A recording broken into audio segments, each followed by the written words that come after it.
And a warm-up on Thursday with plenty of sun, upper 70s. That sounds nice. From the Blue Water Weather Center, this is Rich Thomas. Budget Floors and More is your low-price leader for everything you need for flooring and DIY flooring installation supplies. For the best prices on luxury vinyl plank, carpet, ceramic tile, flooring installation supplies, and more, shop Budget Floors and More, Hunter Lane across from Del Rey to Publix.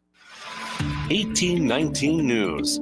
State leaders are reacting to the court victory that was given to President Trump on Monday. The U.S. Supreme Court ruled in favor of the Trump administration and its efforts to deport criminal illegal aliens from Venezuela. Trump has been targeting the members of the dangerous Tren de Aragua gang by labeling them a foreign terrorist organization and deporting them under the Alien Enemies Act of 1798. U.S. District Judge James Boasberg issued an injunction to block the Trump administration from proceeding further with that plan. However, the injunction has now been lifted by the U.S. Supreme Court. Alabama Attorney General Steve Marshall called it a victory for the rule of law and common sense. Congressman Robert Aderholt called the ruling great news, and Congressman Barry Moore says it's a great day to be an American. I'll be back with more Alabama stories after this. Brian Dawson here, CEO of 1819 News. I'm also the host of 1819 News, the podcast, and we'd love for you to join us by listening to our weekly show on all the top podcast apps, both in audio and video format. At 1819 News, the podcast, we are in pursuit of a free and flourishing Alabama. Every week, we're having important conversations with guests from across this great state, all with the goal of equipping Alabamians to be in pursuit of a free and flourishing Alabama with us. New episodes are released weekly. I hope you'll join us. A motorcyclist has died following a chase with police along Interstate 65. The incident occurred near Gardendale on Monday afternoon. State troopers say the driver was on a stolen motorcycle and traveling at high speeds when he lost control of the bike and was thrown off, getting hit by another vehicle on the highway.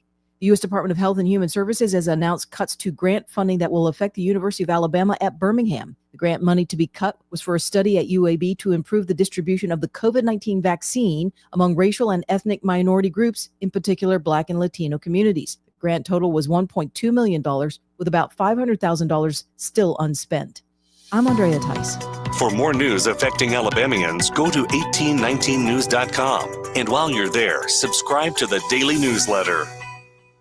The views and opinions of the following program are solely those of the host and other contributors. These do not necessarily represent those of Liberty Acquisitions 825, Blue Water Broadcasting, its management, staff, or any advertisers.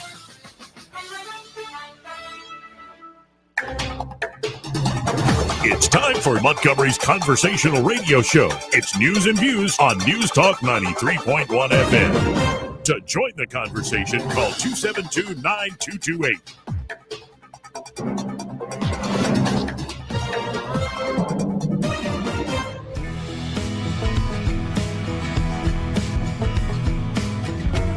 For many years as rogues, vagabonds, frauds, and scoundrels. I sometimes suspected, like everyone else, I often expect too much of them. Joey Clark. Welcome into the program here. Beautiful day out of Montgomery, Alabama. A lot to get to, in particular, this incredible scientific breakthrough bringing back the dire wolf, 10,000-plus-year-old animal. Now roaming a 2,000-acre sanctuary. Got 3 of them. We're going to have to get into that. So many other pieces of news. Looks like the market is rebounding some on hopes of trade deals being made. We'll see if those hopes dissolve in the wind or if they're realized. And joining us now to discuss many topics, we have the one, the only Judge Andrew Napolitano. Judge, how you doing today, sir? Oh, I'm well, Joey. How are you, my friend? I'm doing very, very well indeed. There's been a lot of action with the Supreme Court from last night and into today. I think we should start with the Alien Enemies Act. As I read it, the court sort of shot down Judge Boasberg, but then upheld something you had talked about last week where you do have to have due process, but I don't want to put words in your mouth. What do you make of that ruling? No, you're not putting words in my mouth. You're summarizing the ruling quite nicely. So Trump's people should be careful what they ask for, because Section 2 of the Act requires due process hearings. Due process hearings required as far back as 1798 when the Act was enacted. So at these due process hearings, the government does not need to prove fault. It just needs to prove either membership in a gang, if that is the alleged enemy alien group, or being an alien from and citizen of a country with which the United States is at war. There is no such country in the second category. So the first category is what the DOJ will have to prove, and the defendant can resist that. There are 256 Venezuelans in this hellhole in El Salvador, only one of which the government admits was there by mistake. It is likely that many are there by mistake because 0 hearings were held. Judge Boasberg ordered the government not to send these people out until he could decide if they all got hearings. They sent them out anyway. So the part of the case that he still has to do with contempt against the DOJ lawyers and the DHS lawyers and whoever else was involved in this escapade that ignored or directly, knowingly violated the judge's order. As for these future cases, they will have to be brought wherever the detainees are detained. The government usually detains them in Louisiana or Texas, so that's where the cases will be brought. So it's a partial victory for the Trump administration.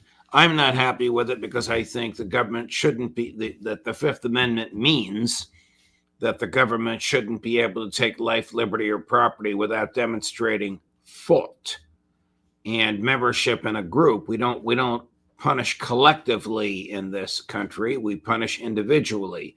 So membership in a group cannot attribute the worst aspects of the group to every individual member, any more than being a Republican attributes favoring Trump's tariffs to every Republican. Right. But that's where the court has decided to leave it. To make it even more complex, there was no majority opinion, but there's a concurrence and then there's a dissent. And in the concurrence, Justice Kavanaugh said, well, the one thing the 9 of us do agree on is the absolute requirement of these hearings. Almost unheard of that he would say that. It's not in any opinion. He could only have learned it either in the hallways of the court or when they had their 9-person, no clerks attending conference to take initial votes on the case. So that's where we stand. And then I'm looking at a CNN headline that came out not too long ago. Supreme Court backs Trump for now on fired probationary federal employees.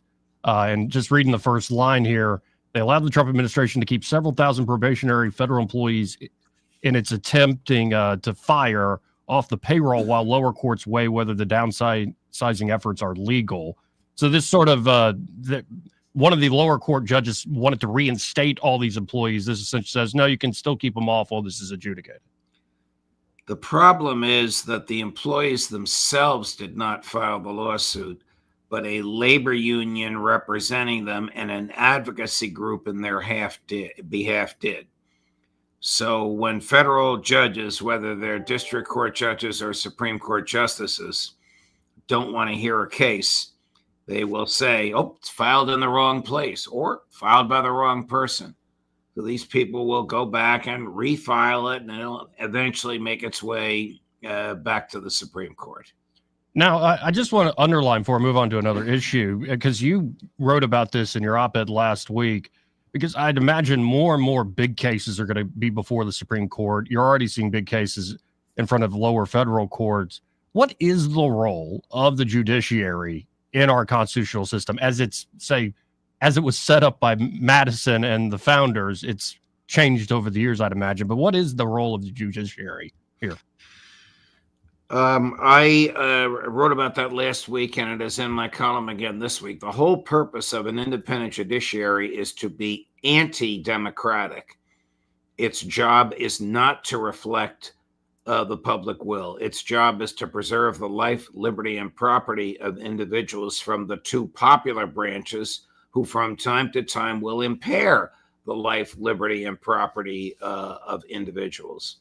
Without if an independent judiciary were just another legislature, it would be of no value. But Madison intentionally imported this concept into our system to prevent the president and the Congress from altering the structure of the Constitution amicably, like letting the president impose taxes, even though the Constitution says only Congress can do it, or letting the president start a war, even though the Constitution says only Congress can do it. It is affirmatively the duty of the courts to rectify those obvious wrongs. And one thing that comes to mind, it was in the news today, the Trump administration is considering using drones against the Mexican cartels, I'd imagine on Mexican soil. Where's the authorization to do that? There is no authorization to do that. That would be an act of war. Now, maybe Trump and his wild imaginings wants an act of war, maybe wants to invade Mexico and take it over. It would give him headaches beyond his imagining if he were to do that. But the use of the military against anybody in Mexico would be an act of war.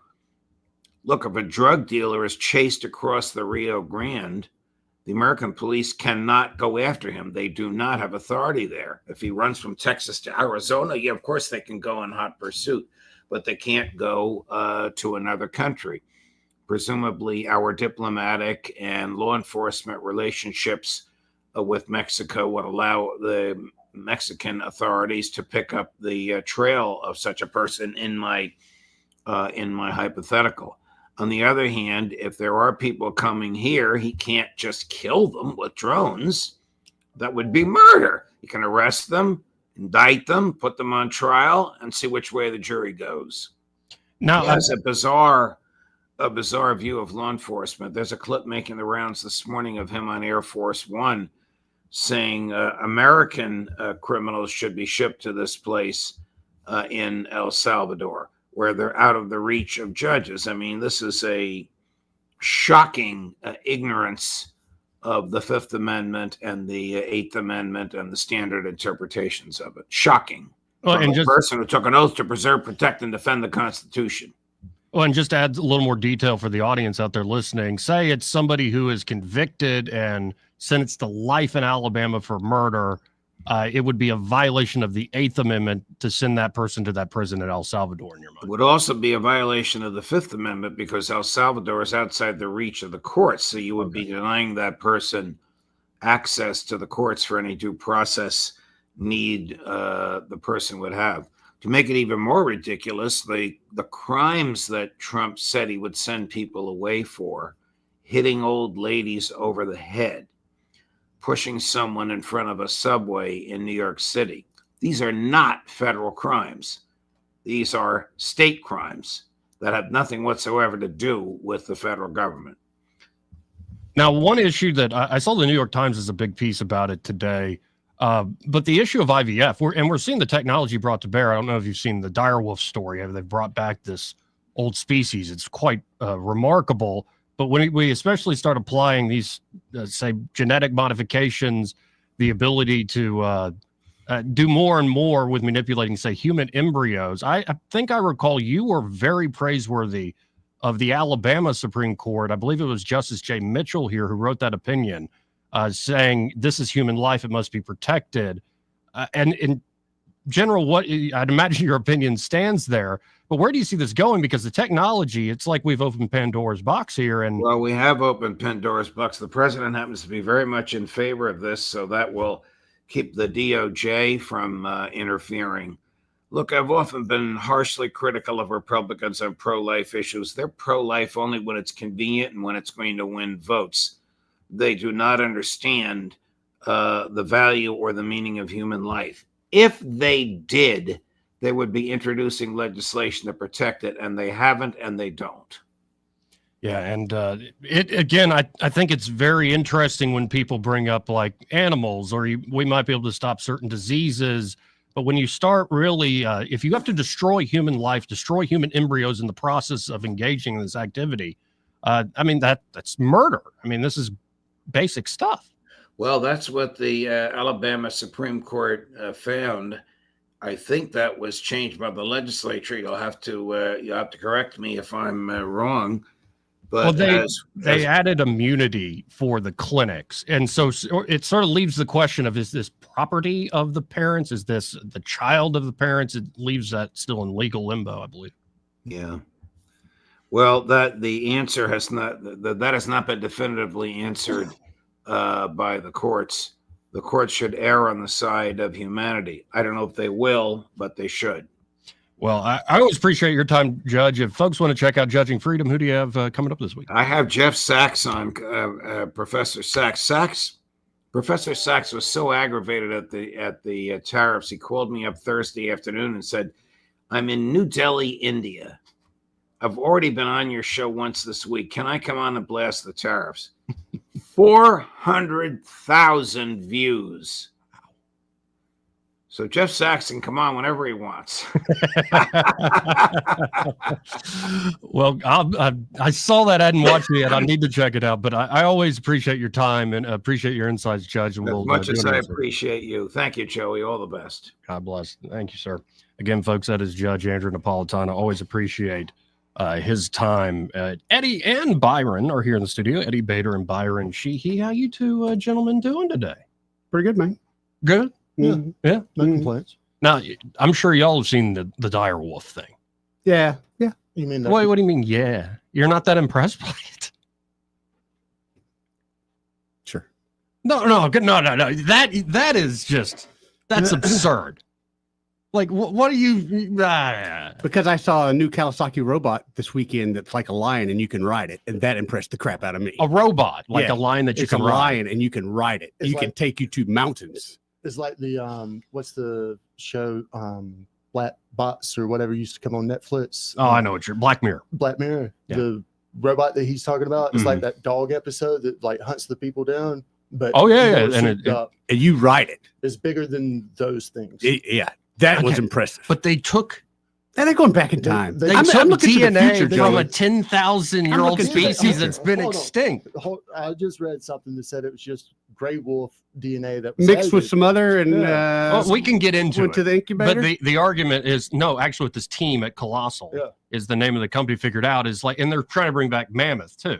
And I'll use the woolly mammoth as an example. Indian elephants share like 99% of their DNA with woolly mammoths. We do the same thing with chimps, man. I know. This is the point. Don't mean you can make a human out of a chimp. No, what you can do is they found, in particular with the wolves, there is a wolf tooth, and there's a particular bone in the skull that's sort of behind the ear that doesn't deteriorate as quickly. They were able to extract ancient DNA from the tooth and from that bone in the head, in the skull, and they were able to get, what does he call it, 13x coverage, where you could read the entire genome 13 times over. And you can fill in the blanks because there's an overlap of 99%, the gray wolf. And they realized this is a compute problem. And so they've brought AI to bear. And that's how these things came to be. Yeah. The dire wolf. My robot that I could ride would kick its butt. Okay, This is and then we would ride away into the sunset. Listen, dude, I think welcome to Costco. I love you. That's what I'm dealing right here. Welcome to Costco. I didn't wear my Crocs today, Joe. Your comment about the gene application for human, I think, is more in line with where they're going with this. Oh, absolutely. And these are just headlines. We'll get into the details later. First baby born from womb transplant. Yeah, that's how I reacted. Like, what the H is that? But this was in Britain. Then man receives world's first sperm transplant. Well, see, this is just sounding like the left's one, man. Or somebody had fun. Say that one more time. Eddie's sitting here thinking of the worst. Man receives world's first sperm transplant. Fake news. That's all I can say. You don't think that's true? That's fake news. Yeah, so like there's just things coming out every day in terms of the scientific that are remarkable. And some absurd. And some absurd. Really are. I'm proud of you. Yeah. I'm really proud of you. I know Eddie was immediately Yeah, thinking I of see. someday I got your sperm transplant right here. I just it's fake news.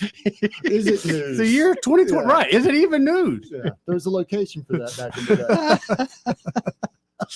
But the direwolf thing really has me. No, it's pretty cool, especially if they could accelerate that and make something great from it. But Yeah. Oh yeah, absolutely. Well, they did an experiment a few years back. It got a lot of attention, called the woolly mouse. Yeah. So they took a normal mouse and they were able to figure out where in the DNA sequence would give the woolly fur hair, which is actually kind of orange. Yeah. If you find like woolly mammoths that are preserved in permafrost in A bit Siberia, gingerish. when they first come out, it's orange. Mhm. It's like red hair, and they were able to put that in a mouse. So the mouse has like woolly mammoth hair, and it goes from like, ooh, a mouse, eek, a mouse, to like, that thing is adorable. so they can take some DNA from something else and Yes. put it into something else. Yes, the chimerical beast. Okay.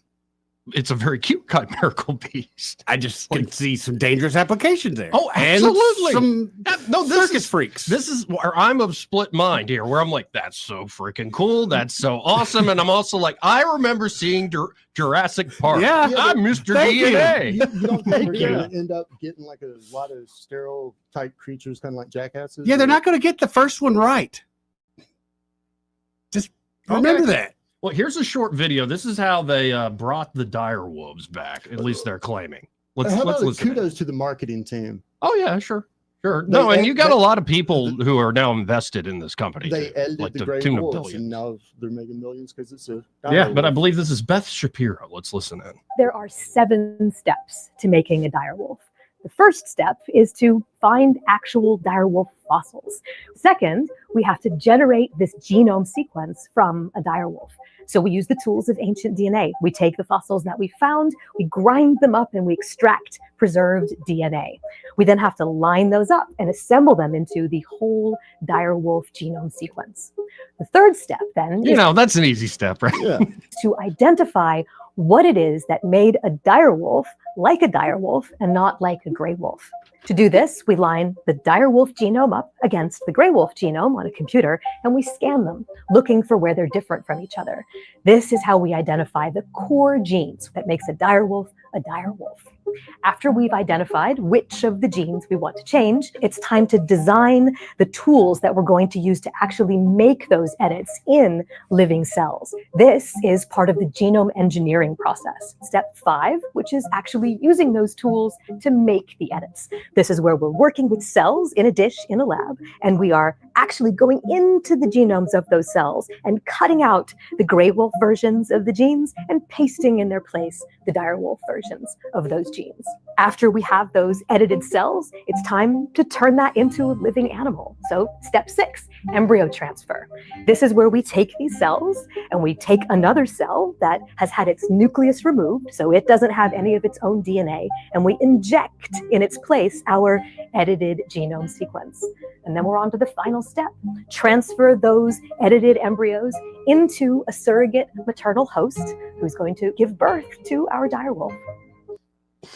Easy peasy. Yeah, I mean, they're trying to keep it quick and simple, a minute and a half, but what are you? There's nothing satisfying you today. That's the devil work right there. It's not a dire wolf.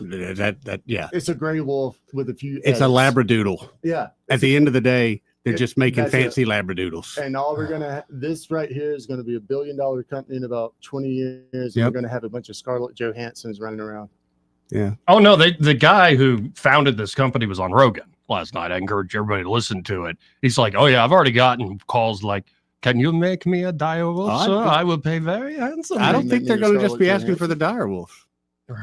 But here's a little short video. This is kind of a well, you get to see these ones that are just born. And I think the 2 arrived 6 months old. 10,000 years ago, a howl was lost to time. But today it returns. Meet Remus and Romulus. the first two direwolves since the Pleistocene era. At just 15 days old, the pups take their first wobbly steps before a much-needed nap time. My God. If these things were really dire wolves, ranchers in Montana would be burning this facility to the ground. Well, they don't. They keep their enclosure undisclosed. But what happens when man starts messing with nature? I mean, nature took this animal out. We had nothing to do with the removal of this animal. I think there was a reason it was taken out. We have a track record of it going exceptionally well. Are you about to start quoting Jeff Goldblum? No, I'm just saying. How about this? Before you start saying nature finds a way, life finds a way. Yeah. I need you to do something for me. Just say it. You're free to quote because he makes a good point in that. But I need you to unbutton a few of those buttons on your shirt. I would, Joey, but the playground is really bare. If you really want to channel Jeff Goldblum. No, what are we doing here? What is this all about? What nature eliminated this. We had nothing to do with it. Who was back then to know why this was eliminated? Why are we trying to bring this back? Let's go to Tommy. Hey, Tommy, how you doing? Hey, I've got a good idea for Eddie so he can get a side hustle going on after he gets his ride-on robot. He can get sponsorships from a VPN and a security software so he can keep the Megatron virus out of his ride-on robot. Thank you, Tommy. I'll take that advice. That thing was cool. I suggest everybody go look it up. That thing was so cool. It had handlebars and everything. Like it's like a robot you ride. Yes, it is. It's like a lion robot that you ride, It's like but it's four-wheeler, a really disjointed. the Kawasaki makes it. They put it out, man. It was very. At first, I thought it was a joke because it was so close to April Fool's, but apparently, it's a real product. It's a hydrogen-powered robot horse. Well, they call it a horse, but it's more like a lion. It looked like those things from Black Mirror, man. Yeah, it did. It really did. Hold on, I'm pulling it up so we can. All I thought about was He-Man, Masters of the Universe. Wow. Okay, that is pretty cool. Thank you. I gotta give you credit. That is. Let's pull it up on What's the the screen sticker here. price on that bad boy? I don't know if they actually put one on there, but I'm going to go several mil. So And it gallops like it'll a do whatever horse. you want. Gallop, walk. I mean, it can, like in the video to show it walking up a mountain. And you're just hanging on. climb a tree. Yeah. What are we doing? Like, this is crazy. Where everything's going these days. This is absolutely crazy. Anyway, let's go to line one. You're on there. Who's us? Stan the Man. Hey, Stan. What's up, Stan? Does anybody remember the movie Splice? Splice? I don't, but I'm fixed to get into it. That was a mid-90s. Yeah. Yeah. Well, I think yeah. I believe I watched that. No, 2009. No, I'm thinking of Species. Okay. Species was Okay. good. Well, that's all I got. Just Google the movie Splice, and all right. give us your take on that. Okay. All right, we'll do That's it. all I got. Thank you, Stan. Yeah, I'm just looking at the Wikipedia. Ooh, there's a Splice 2, as a matter of It's fact. a science fiction horror film. Yeah. The story concerns experiments in genetic engineering being done by a young scientific couple who attempt to introduce human DNA into their work of splicing animal genes, resulting in the creation of human-animal hybrids. All of Dr. Monroe. Yeah, like chimerical beasts. Yeah. This is all. What are we doing? It's exciting, but it's also incredibly unnerving. Let's Yeah. go to line 3. You're on there. Who's us? Hey, this is Sam calling from Pike County. What up, Sammy? I'm having a beautiful day, but I remember 10, 15 years ago, at least that it had maybe more, Afghanistan, on PBS of all places, they were testing. There was a lot of research put into this thing. They were looking for basically a pack animal, something they could pack in to Afghanistan up and down the hills. There's so many places where you just can't go. And they still, the pack animals exist. But, that's, America, we like expensive toys. But, yeah, man, the four-legged Kawasaki, I saw that the other day. And, What'd you think, Sam? Well, okay, listen, I love it. Me too. Hey, there it is. I hope it, and if Kawasaki's putting it out, then it must last. The endurance must be there, the toughness. So I'm curious to see how this thing. There will be. It's a niche audience. I don't think I'm gonna see it. Yeah, but so was the jet ski to begin with. Now look at them. They're everywhere. And I was just thinking about the bypass in Montgomery. You know, 4-wheelers pass me every once in a while. So, you know, the four-legged may be out there. Well, he could sure stop that.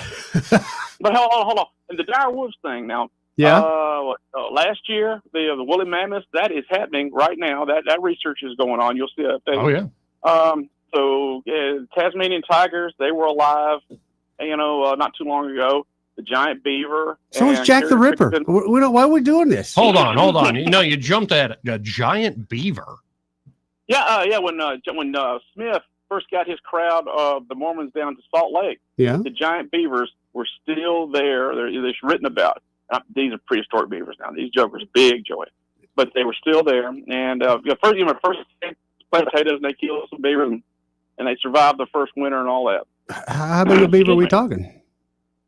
I mean, what's a big beaver? Bed, big as this queen size bed, king size bed, and I'm talking about sizable. Here, I'm pulling it up on the stream now, Eddie. That's like a recreation of how big it was. Look at that. I'm just saying, all that DNA.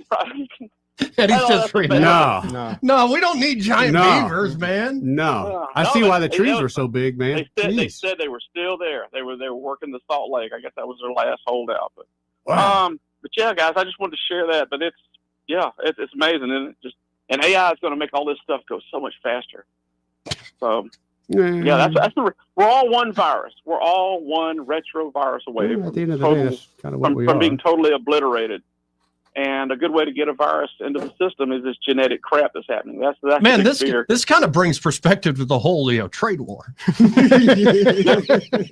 no, man! We're gonna. Were we the only ones in the world with giant beavers? I don't know. I mean, that's kind of impressive. Yeah, y'all hung up on that, huh? Oh, it's there in the literature. You'll see it. What else? That's all I got. All right, man. Talk to y'all later. Later, Sammy. Appreciate it, Sam. Imagine the pelts you can get off that, but that'd be one coat. Nice beaver. Exactly. Have you ever heard those things? That's new to me. I've never heard the giant beavers. Now I have seen the giant. I can't think what they're called now. Otters. I've seen those in South Carolina. Well, they weren't giant, but they were as big as a dog. And I didn't know that. They were 4 or 5 foot or bigger. Yeah. I thought he was trying to get one by on his. I've seen them at the Buc-ee's, but they got it out front like it's not a threat. Kind of a thing people take pictures with. Trying to sell you a soda. Yeah, or some jerky. How about this? Let's hit a quick break. We got a lot of calls rolling in. We'll be right back. Want to carry News Talk in your pocket? Download the News Talk 93.1 app from the App Store. Available on iPhone and Android. Never miss a moment. Download now. For reliable electrical services in Central Alabama, trust the experts at Crosby Electric. Crosby's licensed and insured electricians are ready to tackle any project for your home. From troubleshooting, repairs, to installing new lighting and preventive maintenance. And Crosby understands the need for quality service for small business. Crosby is big enough for the largest job, yet small enough to bring real value. Visit CrosbyElectric.com to schedule your service. Crosby, powering Central Alabama with excellence. Hi, this is Bo Goodson from the Goodson Group with your Real Estate Minute. You're thinking of selling your home. Here are several ways to improve the look of your home and possibly the value. Number one, improve the curb appeal with trim bushes and cut the grass. Repaint the exterior where needed, and if needed, paint your front door. Number two, declutter the inside of the home by removing items that are not needed off countertops, dressers, and the den. 3, paint walls and trim where needed with a fresh coat of paint in a light color that will show off your home. 4, clean your oven and microwave inside and out, make it shine. Number 5, professionally clean carpets or shine the wood floors with a polish or Bona. 6, clean out all closets or unwanted clothes, shoes, belts, hats, and donate them to a local charity. Finish any leftover repairs now, doorknobs, light bulbs, and closet doors. For a complete list and an in-person evaluation and consultation, call Bo Goodson from the Goodson Group, 221-2883 or 551-0225. With spring officially here, Pizza Perfect has sprung a great deal for April. Get a free order of breadsticks or cinnamon sticks with the purchase of any large pizza. That'll make the whole family smile. Pizza Perfect's amazing buffet includes pizza, as well as spaghetti, breadsticks, salad, dessert, and drink for only $13. The buffet is available Monday through Saturday for lunch and for dinner on Tuesday, Friday, and Saturday. Pizza Perfect is also available for pickup and delivery. Pizza Perfect on Coliseum Boulevard in Eastbrook. It's Spring Black Friday at the Home Depot, so what are you working on? If you're sprucing up your lawn, you know there's no such thing as too much mulch. So don't miss this special buy. 5 bags of Scott's Earth Grow mulch for only $10 at the Home Depot. Promote healthier soil, prevent weeds, and beautify your yard with mulch that maintains its color for up to 12 months. Shop 14 days of deals during Spring Black Friday, now through April 16th at the Home Depot. When you switch to Progressive, you could save bundling your home and auto. Then you could put that money towards some of the surprisingly more expensive things in life. Attention passengers, we've reached 10,000 feet and internet is now available for purchase. I just paid hundreds for this flight and you can't even throw in internet? I'll just take the free pretzels. Sorry, but I do have snack boxes for sale. I'm just gonna sleep. In that case, we are selling pillows and blankets as well. I'll just breathe. That's free, right? Life costs a lot, so bundle and you could save with Progressive. Progressive Casualty Insurance Company, affiliates, and other insurers. Not available in all states. The Rich Thomas Weather Network is brought to you by Ernest Financial. If you're tired of losing your money in the stock market, call David Ernest, 334-279-7431. Ernest Financial, LLC. Rich Thomas Weather. Well, hi, everybody. We're enjoying a series of storm-free days for the next few days at least, but temperatures are running way below normal, with today's high temperature up to about 66 with sunshine. Mostly clear and unusually cold for this late in the season tonight, with the overnight low temperature down to about 38 by dawn on Wednesday morning.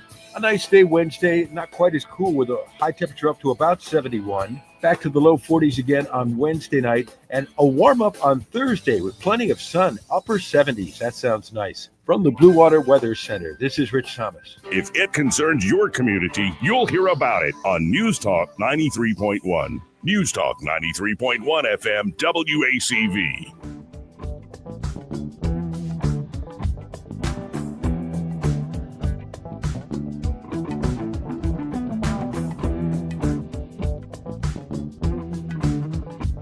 Joey Clark. Welcome back to the program. Yeah, we'll get to the whole trade war stuff, but we're trying to, understand the impending disaster that is genetic modification. What, do you want to live in a live-action Jumanji? No, not really. Right. I mean, maybe if Robin Williams was my dad. That'd be pretty cool. Yeah, That would be cool. that'd be a lot of fun. Hey, let's go to line 1 and talk to Kent. Okay. Hello. Hey, Joey. First, if you're using the company computer, be very careful Googling big beavers. I have safe search on. They banned that in Okay. Alabama. Yeah. All right. Second, you're looking at the dire wolf thing wrong. I mean, we can get them, put in an order for like 1,000 of them. Let them patrol the southern border. Maybe mount some freaking lasers.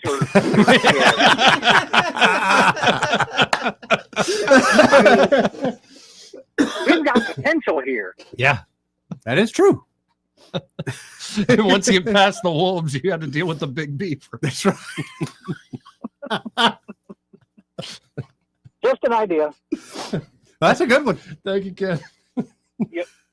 So if they make it past the big beavers, are they in? Or is there one more challenge? Actually, no, we should think this through. Like, okay, you got dire wolves, you got giant beavers. Should that be it, or should we add I feel another? like there will be another one. I feel like they're the wrong order. I think you got to put the giant beavers first and then deal with the dire wolves. You're not going to want to do that backwards. Okay, let's That could be. let's go to Woody. Hey, Woody, how What's you up, doing? Woody? Hey, you guys, what's going on? Oh, another day. I prefer a little beaver Yeah? instead of a big beaver. Yeah. What do y'all think? Well, I think the bigger ones are going to get harder to clean. They get kind of tough and hard to skin. And can you imagine the dams those things will build? Dude. Mm-hmm. Yeah. Some big ones. Hey, what's the price on that lion that you were? I don't talking think they about? put a price out there, which told me it's got to be several million. Yeah. That's pretty cool looking. Oh, it's All right. See you, Enjoy man. the show. Thanks, man. It's got green eyes, just like Kawasaki. It is freaky looking. Yes. I mean, it's very cool. Like, very cool. Like, off-roading and that thing is remarkable. Well, that's another thing. Imagine you're off-roading and you turn the corner and there's this. Yeah. Well, no, because there's always, even with like the best rigs, like off-roading rigs, tires get stuck on big rocks. Oh, yeah. Easy. Whereas this thing just can articulate. It can jump. And jump and climb and grab almost. Like, goes through water. I'm telling you, man. So it can like swim underneath? Like the I just saw it move? going through, so I don't know what it was doing. I was just so impressed. Or does it start motorboating? Probably motorboats. We'll go with motorboats. Yeah. Let's go to Paul. Hey, Paul. Well, howdy. How you doing? Y'all just opened up a whole new can of worms. It's Eddie's fault. I didn't pick the subject matter. At first, I was going to say Eddie. Now, going down that particular trail using off-road, and then Joey come in underwater. Now you got to put some type of scuba mask on it with an onboard tank and some type of respirator. I mean, the possibilities are endless. But then I was also going off-road with it. I would like to see them when it become affordable in mud bogging. Oh, yeah. Oh, y'all know what the rock buggies are? Oh, yeah. Oh, wow. Now we got something going on. Dude, if I get It's something like that, crazy. I'm riding up to Everest. What's holding me back at that point? I can put the oxygen tank on my back. Me and this thing are climbing a mountain. Well, Nothing now to hold me we back. We also got to figure out how to be strapped in safely so it don't throw us like a wild bronco. Good point. Good point. Yeah, I love how you said me and this thing are going to climb the mountain. No, that thing's going to climb the No, mountain. I'm riding and you're just sitting. probably drinking Busch Light on the way up. Yeah, come on. And now I got people sending me Primus songs. Sailing the seas of cheese. No, something about a big now- beaver. Oh, yeah. Jerry was a race car driver. Now, Joey, I've got your third line for the border. Okay. We got your giant beavers first line. Mhm. We got your dire wolves the second line. I think you need to go ahead and work on a saber-toothed tiger third line. Ooh. Not a bad idea. I wonder if something's still alive that shares all that DNA with it. Governor's around. Oh, I'm sure there's something frozen up. If they Did found you other just things say the that governor, froze sir? DNA in I it. thought I was muted. And let's not We'll edit forget that out there in was post. a Don't worry about bear. And let's not forget that there was a prehistoric, that word, historic. There, I got it out. Bear, that was make a polar bear and a grizzly bear and Kodiak look like a puppy. Right. There's no reason to bring all these back. I mean, at what point are we going to hit the T-Rex? Well, there's no, you don't. The way they're able to do it is because of the overlap of a living animal. I don't know if there are any animals that overlap with a Tyrannosaurus Rex. The chicken. Pretty much. Really? That's all a T-Rex is. It's just, It's just a chicken. yeah. Okay. You know Hey, that thing's guys, only in 150 It's a Raptor, man. 150 cc engine. The line. On the line? Really? Yeah. Oh, it's got to be bigger now. I need 1,200 for me. I'm looking at the press release. Yeah, 150 cc. That's a little kid's motor. Single cylinder. Yeah, what are we playing, Mario Kart? No, man, I need to do some damage. Yeah. I want to be able to do some burnouts. You ain't climbing up anything into that. Maybe a set of stairs. And well, now you don't need much engine to use hydraulics. That's very true, Paul. Okay. I didn't think about that. Right, and instead of like a hover lift to get up the stairs in your house when you get old, Eddie, you just get one of these things. Oh, I'm all either that or my robot. I mean, something's given here. I'm getting some type of robot. What's going to happen is you're just going to get surgically installed into this thing where you'll be like a human robot centaur. Joey. He would. You know, I really like that And idea. you're going to live forever like Chiron, teaching all the great heroes. I don't want to be the live forever part, but I love the idea of being a human robot centaur. Yes. Got a lot of questions about it. Actually, that's the fourth line. That's the fourth line. And there's only one. It's Eddie. It's just one. His name's Eddie, Right. and he's ornery. Don't worry about it. He'll find you. And to make way for it to hover too. Oh, it'd be all up down that border. And I would love somebody to get a real picture of a megalodon that you keep seeing fake pictures of. Yeah. Later, guys, I'm back to the FM, loving the show. Thank you. See you, Paul. This part of the program brought to you by Josh and Leslie Ryder there at Dylan Rings. And today at Dylan Rings, if you go to their Facebook page, they are celebrating another happy couple. Oh, really? Who went with Josh at Dylan Rings for the engagement ring. How about that? They're saying congrats to Jaden and Alexander.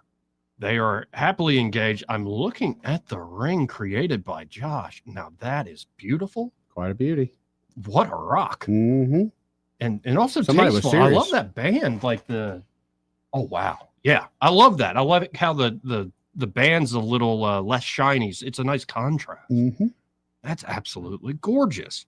Folks, of course, Dylan Rings can help you with any and all of your jewelry needs. They are a full-service jewelry shop. But if you are looking to pop the big question, and maybe we don't have long, you need to get hitched. You need to find the ones you truly love, create a family before the world gets really weird. Oof. Well, why not get a true custom-made engagement ring there at Dylan Rings? You can work quietly. Josh understands discretion being crucial in these sorts of matters, and he can craft something truly, absolutely beautiful. If you're interested, you can always stop by. Go do a consultation with Josh. 119 Brown Springs Road here in Montgomery, just off of Atlanta Highway, sort of the back-end entrance to AUM. And be sure to tell them that Joey and Eddie and Byron, those fellas on the radio, sent you. Again, that's 334-272-9228, 334-272-9228. Yeah, for instance, you looked at me odd when I talked about this. Yeah, I know. But man receives world's first sperm transplant and groundbreaking experiment to reverse infertility. I'll just read the story. Oh, good. Thank you. A man in his early 20s has received the world's first sperm-making stem cell transplant in a new procedure that could be groundbreaking for infertility treatment. Until now, the procedure had only been tested in animals. You really want to be the first? Right. But it successfully allowed male mice and monkeys to father offspring. The patient was diagnosed with azoospermia. Azoospermia. Lack of? A condition that causes no sperm to be present in his stuff and makes it impossible to naturally conceive a child after receiving chemotherapy as a child to treat bone cancer. Oh, that's tragic. Yeah. But men can develop azoospermia for a number of reasons, including hormonal dysfunction, a blockage along the reproductive tract, and certain other genetic conditions. In the U.S., this condition affects roughly 645,000 men between the ages of 20 and 50. For this clinical trial, doctors implanted the man's own stem cells, which were harvested and frozen during his childhood before he underwent chemotherapy, into his reproductive system. In this case, the doctors used sperm-forming stem cells, which are present in the testes at birth and later mature into sperm cells during puberty. If the transplant succeeds, the patient should begin producing sperm. No sperm cells have been detected yet in his stuff, but ultrasounds confirmed his hormone levels, and the procedure did not damage his testicular tissue. Going forward, the doctors will analyze a sample of his stuff twice a year to see if it contains sperm cells. Fascinating. When did they take the stem cells again? Right. When he was a kid, before he had the chemo. Isn't there some more development that needs to take place in there before you take it right out of the freezer and install it and say it's good to go? I mean, isn't there some... What are you even asking me? Is that where we're going to get to in medicine? Like, as a kid, they're going to take harvest some stem cells, cells so that they can repair us later on with their own stuff. That'd be amazing. That'd be cool. But this treatment may prove especially beneficial for other cancer patients who receive chemo before puberty and thus develop azoospermia, or men with genetic or acquired testicular failure. Well, that's not a diagnosis. So you're telling me that the sperm that they took out when he was a child was his... No, it wasn't sperm. It was the stem cells that produced the sperm. So you can put it right back in, and it doesn't think they've been... Whatever the person's age is. That's where they're testing in mice and monkeys. It worked, but they're testing it with the people now. I'm just more amazed that he had usable stem cells that late in his life. I know. I mean, don't you have to pretty much get them from around that area? Oh, I don't know. No, but they were taken from him. Yeah, I like the idea of it. It just lots of questions. Fascinating. And then we have another one in just odd science going on.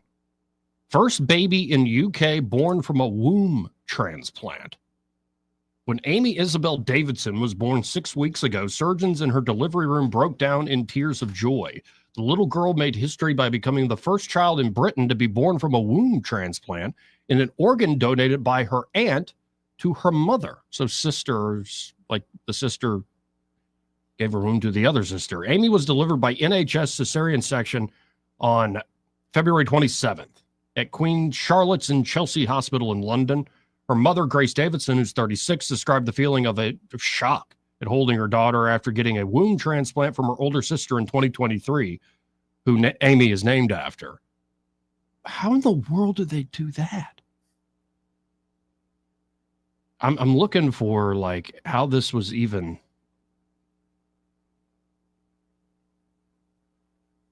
Yeah. I'm not seeing a lot of description. I'm seeing a lot of, we're so happy we have a child. This is amazing. And for my sister to be able to do it, it creates a room full of love. But Amy's birth is the culmination of decades of work for Richard Smith, who set up the charity Womb Transplant UK and is a consultant gynecological surgeon at Imperial College Healthcare NHS Trust. He said, I feel great joy, actually, unbelievable. 25 years down the line from starting this research, we finally have a baby, little Amy Isabel. 20 years? He started the research 20 years ago. And there's now a charity set up. It's going to carry out 3 further transplants on women in the UK who receive wombs, also known as the uterus, from deceased donors. You know, of course, maybe it's just like, how complicated is a heart transplant? Probably pretty complicated at the end of the day. So we just are doing it with a uterus. Yeah, I was wondering about the incision. You know, when they take your gallbladder out, you can hardly see that. I'm wondering, you know, how small the actual incision is on this. Seeing something from John Hopkins, so apparently we're at least moving that way over here too. Now, if you weren't able to harvest stem cells when you're quite young, and in fact you're a man and you're feeling a little run down and tired all the live long day, you should at least go check out Montgomery Men's Health. Like, especially if you're not sleeping well, seeing loss of muscle mass, someone at weight gain, you have no sex drive, no libido to speak of. You just run down and tired physically and mentally all the live long day. Why not get by Montgomery Men's Health? And the providers there will conduct a testosterone-focused lab workup plus a consultation for only $99. Really just a quick blood draw, a few basic quality of life questions. And if you do have low T, they have treatments there at Montgomery Men's Health that can truly change men's lives. After treatment, men can experience higher energy, better gains in the gym. Brother. Better mental clarity, improved sleep patterns, a faster metabolism, and usually even notice an increased libido. And you can actually book the same day that you call.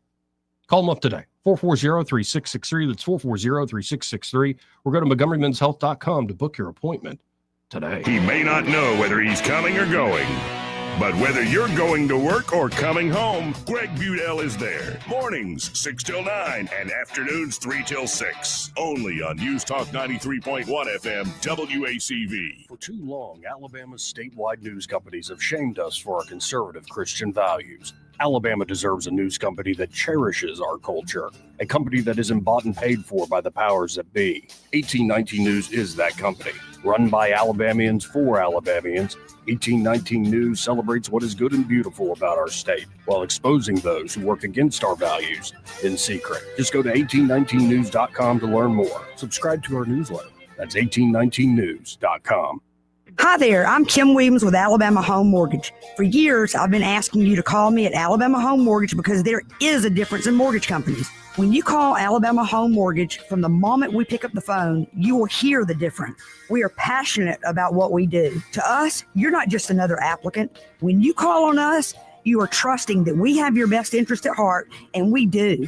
We treat our customers like family, and that's why our customers turn into family, coming back to us time and time again. We know you have many options when it comes to mortgage financing, and we appreciate the opportunity to earn your business. We are excited to hear from you. Give Alabama Home Mortgage a call at 567-4223. That's 567-4223. Or visit us online at myalabamahomemortgage.com to complete an application on your time. Our passion is just one difference that sets us apart from the rest. It's not just a slogan. Call Alabama Home Mortgage because, folks, there is a difference in mortgage companies. NMLS 1586-36-8, Equal Housing Lender. The Tears family has been your local Roto-Rooter service since 1964. Drain cleaning, plumbing repair, and those troublesome septic tanks, no problem. Technology has changed a bit in the last 54 years. Video inspections of lines to locate problems is available, as well as scheduling your appointment online. River Region residents have trusted Roto-Rooter for over half a century. You can too. Call today at 272-7130 or visit online at rotorooteralabama.com. Call Roto-Rooter, that's the name. And away go troubles down the drain.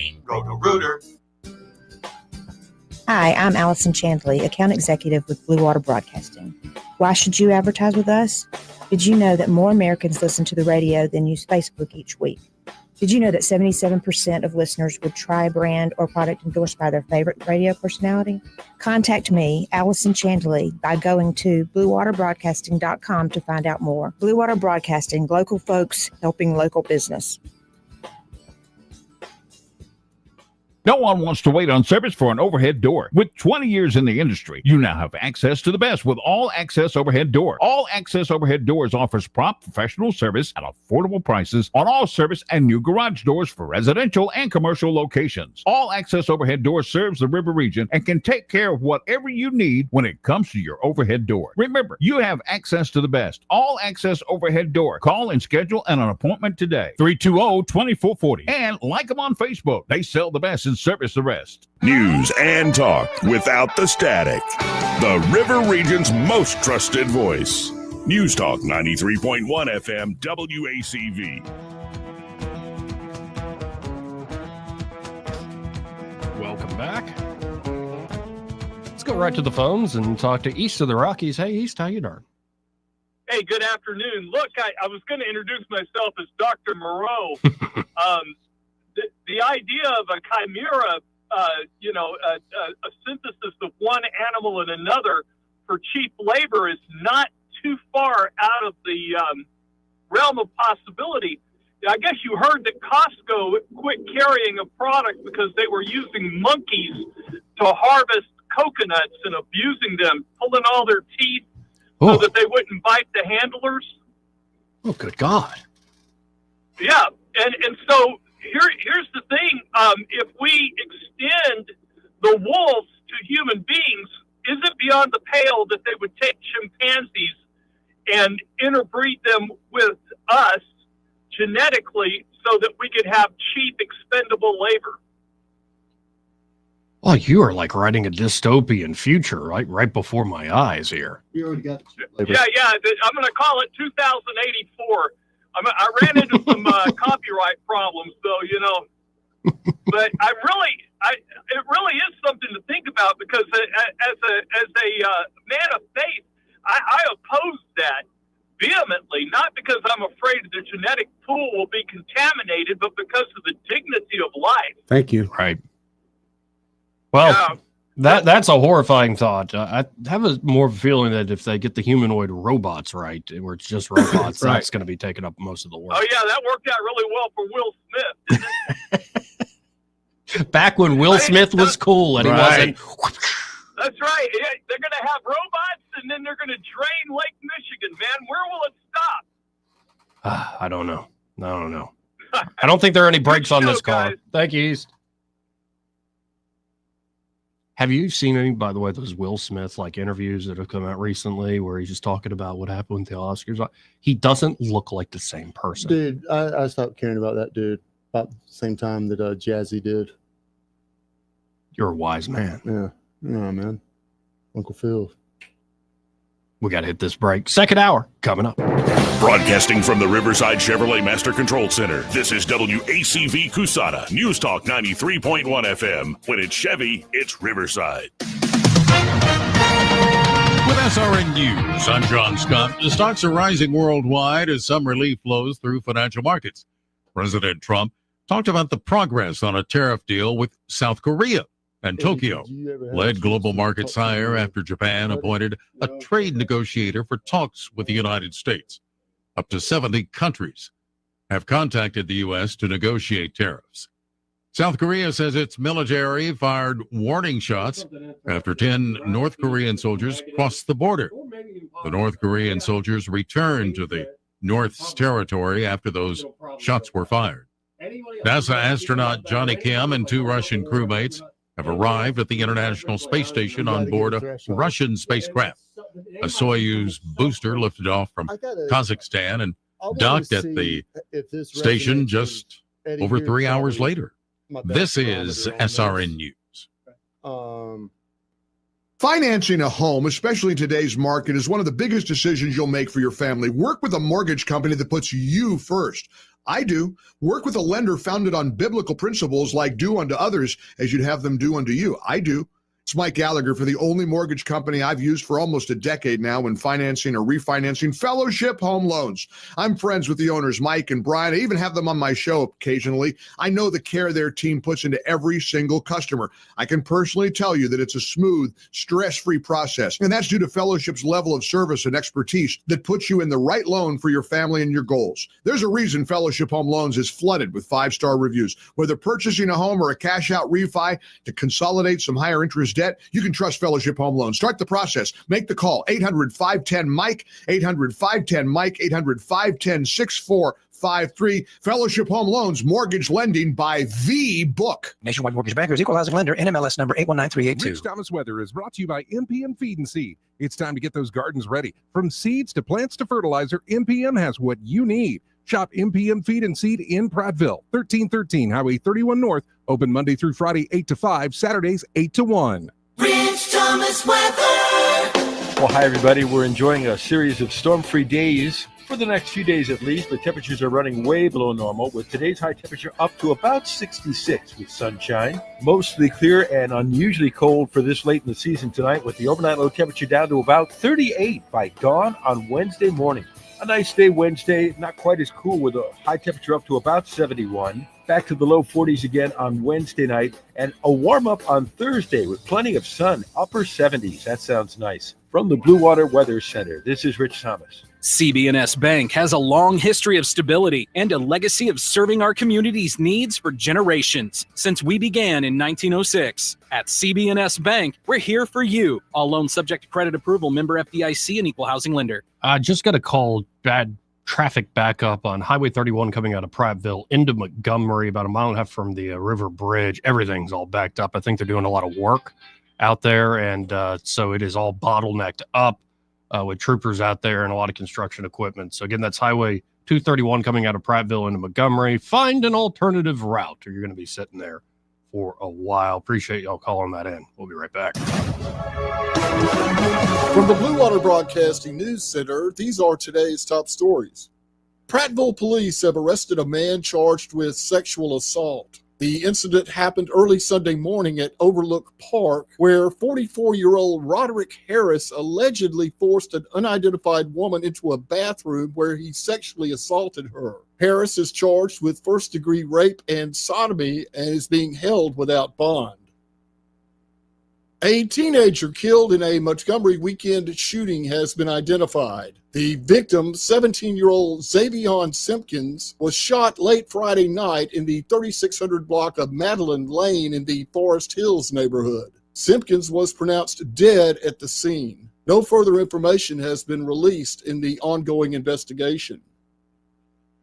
Prattville police have arrested twin siblings for a shooting that happened late last year. Michael and Megan Farrell, both 28 years old, are charged in connection to an altercation where shots were fired into an occupied home in Prattville on December 23rd. After a lengthy investigation, the twin siblings were arrested on Monday.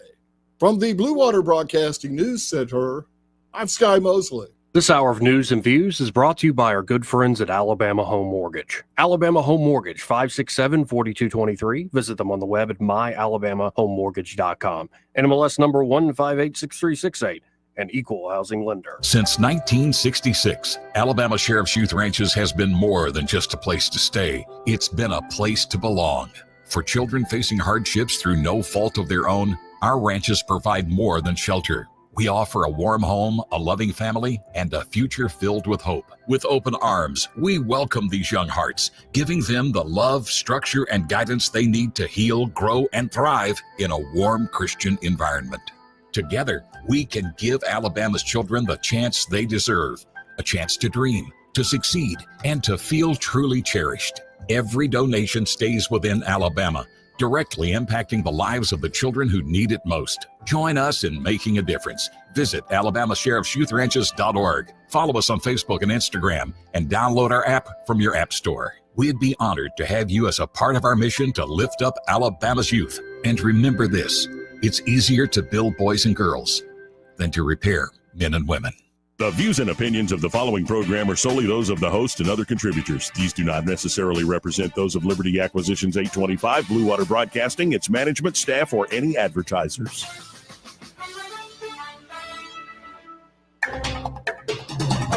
It's time for Montgomery's conversational radio show. It's news and views on News Talk 93.1 FM. To join the conversation, call 272-9228.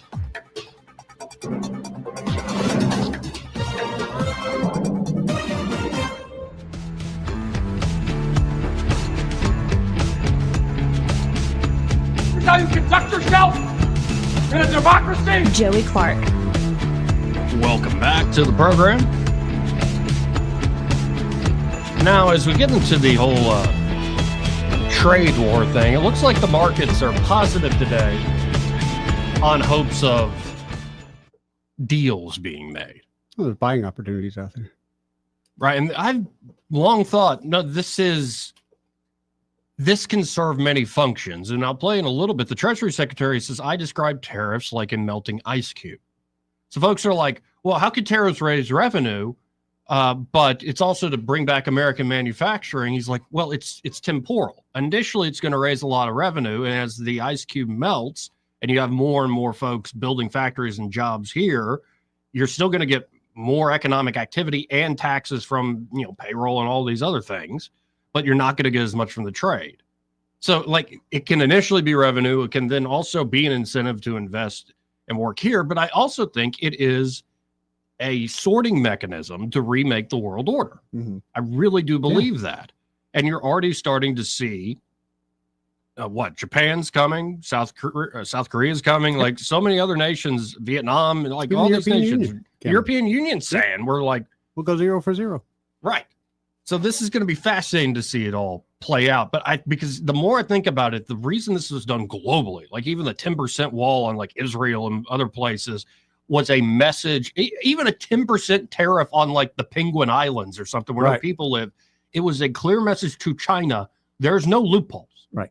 None whatsoever. I think all of this is pointed directly at China. I know, but I mean, 10%, if we have 10 and they had 10 and it zeroes out, to me, it was all about the reciprocity of like the sharing of the burden or whatever. So right. Well, but it's not fairness. just the tariff number. They're also calculating in like non-tariff barriers and these sorts of things. For instance, like the nominal tariff rate Japan puts on is only like 2-3%, but their non-tariff barriers, like all the hoops you got to jump through in order to get product into Japan. Can't get same thing with Chevrolet Australia. Same with all these places. Their nominal tariffs are low, but all their non-tariff barriers are immense. And think of China. China's like got a 5% tariff on our stuff, or they did until they're now threatening higher ones. But really, if the Chinese Communist Party doesn't want your company or product in there, like it's not going to be in there. Right. It's not a money issue. So to me, it's just more of a lack of a missed opportunity on branding. Because to me, just like resetting, getting the rest of the world back to equal with us, or allowing us to get back equal with them. Like to me, that was the message that should have been out in the front. Yeah. Well, and I think there's a lot of mixed messages on purpose. Again, I think that's why this is a sorting mechanism. You've got your Lutniks and Trump himself and your Peter Navarro's being like, oh no, tariffs are the greatest thing ever. They'll make it so rich, which makes all these countries and companies go, are these guys that crazy? And then you have Bessent come out, who's a little more reasonable. And he's like, no, this is how we're going to negotiate this thing through. But before we get into like all the back and forth, because we got plenty of clips of the major players here trying to talk what they're going to do. It looks like Bessent has convinced the market, at least for today. Yeah, this is about making a bunch of deals, and the things you're most worried about, especially trade with Japan and South Korea, we're probably going to settle that within weeks. So you'll calm down a little bit. But I want to go to, of all places, CNN. This pollster guy, Harry Enton. Yeah. He's talking about how Trump ain't no lame duck. Let's just some listen folks to that Donald Trump would come in for a second term and kind of be a lame duck. He ain't no lame duck. If anything, he's a soaring eagle. What am I talking about here? Let's talk about Trump executive orders in 2025. He's already signed 111 so far. That is the most at this point in a presidency in at least 100 years. In fact, it's the most in any single year, and we're only in April, since Harry S. Truman in the early 1950s. The bottom line is whether you like Trump or you don't like him, you can't say that he's come in and not try to deliver on what he at least believes was his promises on the campaign trail, and he's doing so in historic fashion. How are people reacting to and feel about Trump's approach? Yeah, okay. So Trump's approach here, what are we talking about? Trump's approach to presidential power. I think the American people recognize what he's doing here is completely different. We're talking, get this, 86% of the American public believes that Trump's approach to presidential power is completely different from past presidents, compared to only 14% who believe it is in line with precedent. And we're talking about at least 79% of Democrats, independents, and Republicans. So again, you can agree or you can disagree with Donald Trump, but what you can't disagree with is that he's doing things very differently. I have used the Frank Sinatra quote before. He is doing it, quote unquote, my way. And that is what Donald Trump has done throughout both of his presidential terms. And he's certainly doing that, Kate Baldwin, in term number 2. So there's that. Now let's add a little more color to all that. Go to a guy who's a Brit, but I think he's working his way to become an American citizen, as some of those Brits do. They do that trip to America and fall in love with this preposterous place we call home. And this is Douglas Murray on Greg Gutfeld's show the other night, I believe Friday. Let's listen in. The really interesting thing about the tariffs thing, though, is I think they're genuinely shocked because the president is doing something he said he would do. Yeah. Every time I saw President Trump on the campaign trail at a rally, tariffs always came up. Yeah, he didn't hide it. He didn't say it. He said, the lovely tariffs, we're going to bring them back in. Lovely tariffs. And they elected him. And then they elected him. And then he did what he said he'd do. And then they're like, how dare he? Yes. We're used to you lying to us. Yes. We're used You're to not supposed to do this. You can say it. You're not meant to do it. Yeah. And so I think it's just genuine shock at that. Yeah. There's a lot of that going on. Wait, he's actually serious about all this? Like it or not. What he ran on, right? Over and over. He said it like that economic club in New York where he's like, well, you and the Wall Street Journal have just been wrong about this for years. Like, just to these bigwigs in finance, top flight CEOs, like, no, you're wrong. And they wonder how he was able to build some of the coalitions that he was able to. Right. No, this is an old left-wing policy. And not even that left-wing. This used to be like mainstream Democrat policy. Mm-hmm. You know, we keep going back and finding all these old clips of, like yesterday we had that seminar by Nancy Pelosi. Yo, yeah. Man, that was a master power hand. Yeah. Well, we got one from Chuck Schumer. Oh, do we now? Ooh. This is from 2005 or 2006, something like that. And let's listen in. It says to the Chinese, enough already. It says to the Chinese that their unfair trade policies have got to end. It says to the Chinese, this is a shot across your bow. Reform, because if you don't, there are going to be dramatic consequences throughout the world, in our country, and in your country as well. Nice beaver. The bottom line is very simple, Mr. President. The Chinese have enjoyed a huge trade surplus with the United States, as this chart shows. Every year, it gets larger and larger and larger. Yeah. Admittedly, some of that trade surplus is due to the rules of free trade. But much of that trade surplus is because the Chinese don't play fair. They don't let our goods into their country. I can tell you company after company in New York. He's literally slamming the pulpit. Sell goods in China, or can only sell the goods under certain conditions. Yeah. That make it impossible for them to sell them. The Chinese make no effort to prevent the ripping off of our intellectual property. Yeah. These are our crown jewels, the thinking, the great creativity, the great entrepreneurialness of the American business community is just taken and they shrug their shoulders. Man, what a difference. This is 20 years ago. And now some of them, you hear some Democrats like, well, I mean, I kind of like the general idea of the policy, but the rollout has just been abysmal. It's kind of the same thing with Doge, how we keep finding old clips of them essentially saying they were going to do what Doge is doing. Right. They're like, well, but the way they're going about it is just not the right way to go about it. Like, what is the right way to go about it then? What way can you go about it that makes the corporate media that teaches y'all to bark in certain ways, not train you to bark in certain ways? Oh, capitulating. That's what makes the corporate media happy. Or promising things on the campaign trail and not actually following through. The problem is, it's not the way they're doing it. They're actually doing it. Yep. That's why you get all this wailing and gnashing of teeth. But I got to listen to more of this. Again, this was Chuck Schumer in 2005. And worst of all, the Chinese, despite the fact that they have tremendous advantages by the rules of free trade, pile on and add unfair rules that violate free trade. And at the top of that list is the fact that the Chinese peg their currency abnormally low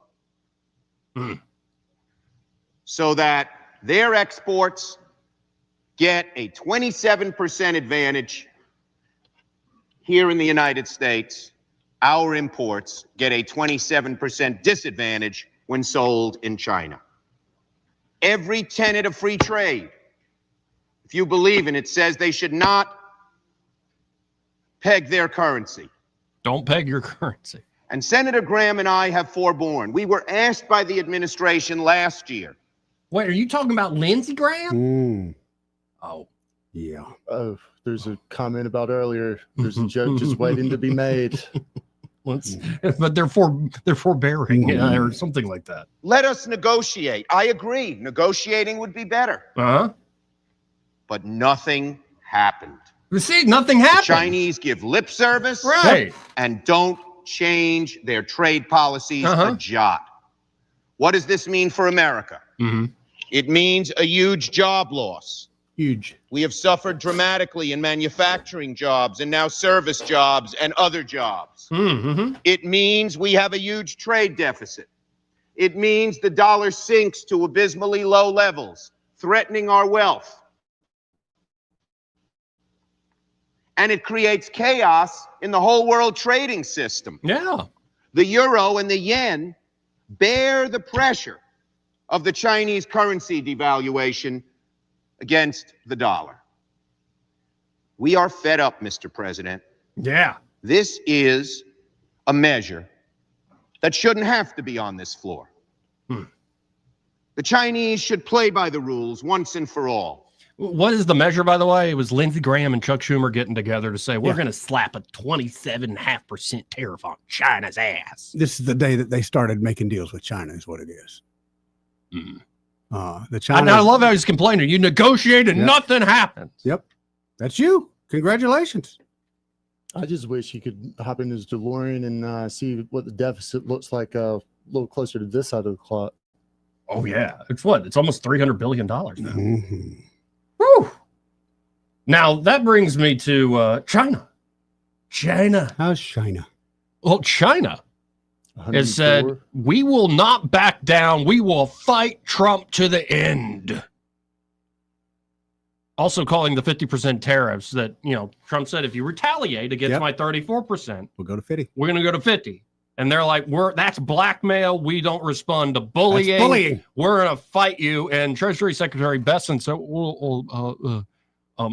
China's escalation was a big mistake. They're playing with a losing hand. Indeed, they are. So what was the number they were going to get hit with? Additional 50%. No. Initially, it was only going to be 34%. Yeah, but as of today, right? If the Chinese, it's April 9th, the Chinese have threatened the 34% back. And if they do that, Trump and team are like, 50% on top of the 34%. Yep. So be along with the fentanyl tariffs we already have in place at 20%. I'm seeing 104. Right. Yeah, that's what it's going to be. Right. Yep.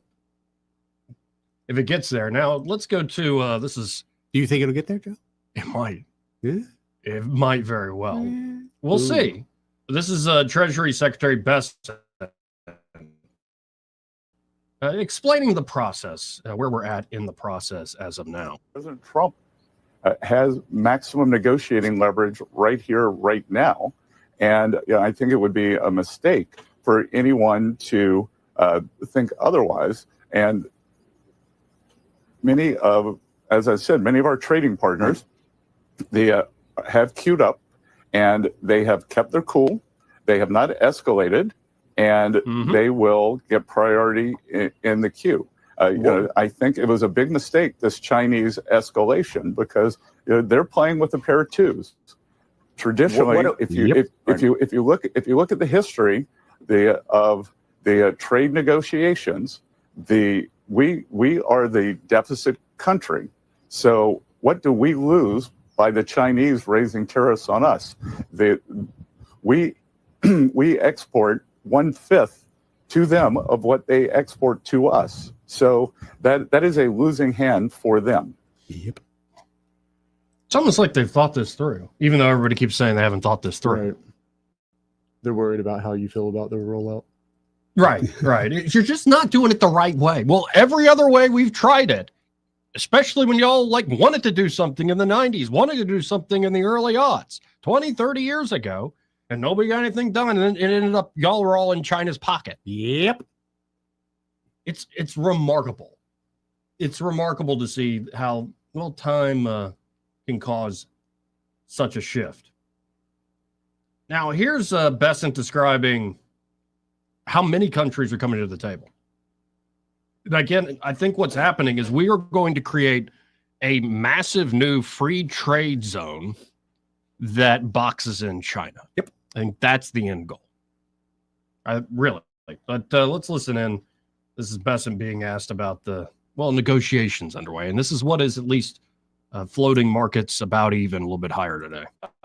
Is trading higher today. And we did see what was welcomed yesterday, and that is a bounce from some of the lows and even a higher close on the NASDAQ. One of our guests, Mr. Secretary, earlier mentioned the resumption of the trade put. And not coincidentally, it coincided with your trip to Florida over the weekend, where reportedly you were stressing that the market needed to hear that negotiations about these tariffs were in play. Lo and behold, we did see a bounce. Is that a fair assessment? Do you think that's what happened? Well, it's not a fair assessment of what happened over the weekend. I went down to see President Trump, as I do many weekends, and I can tell you it's all President Trump's decision, and he had a view on after Liberation Day that we should go into quiet mode and let our partners think about the kind of the shock and awe that he presented. And over those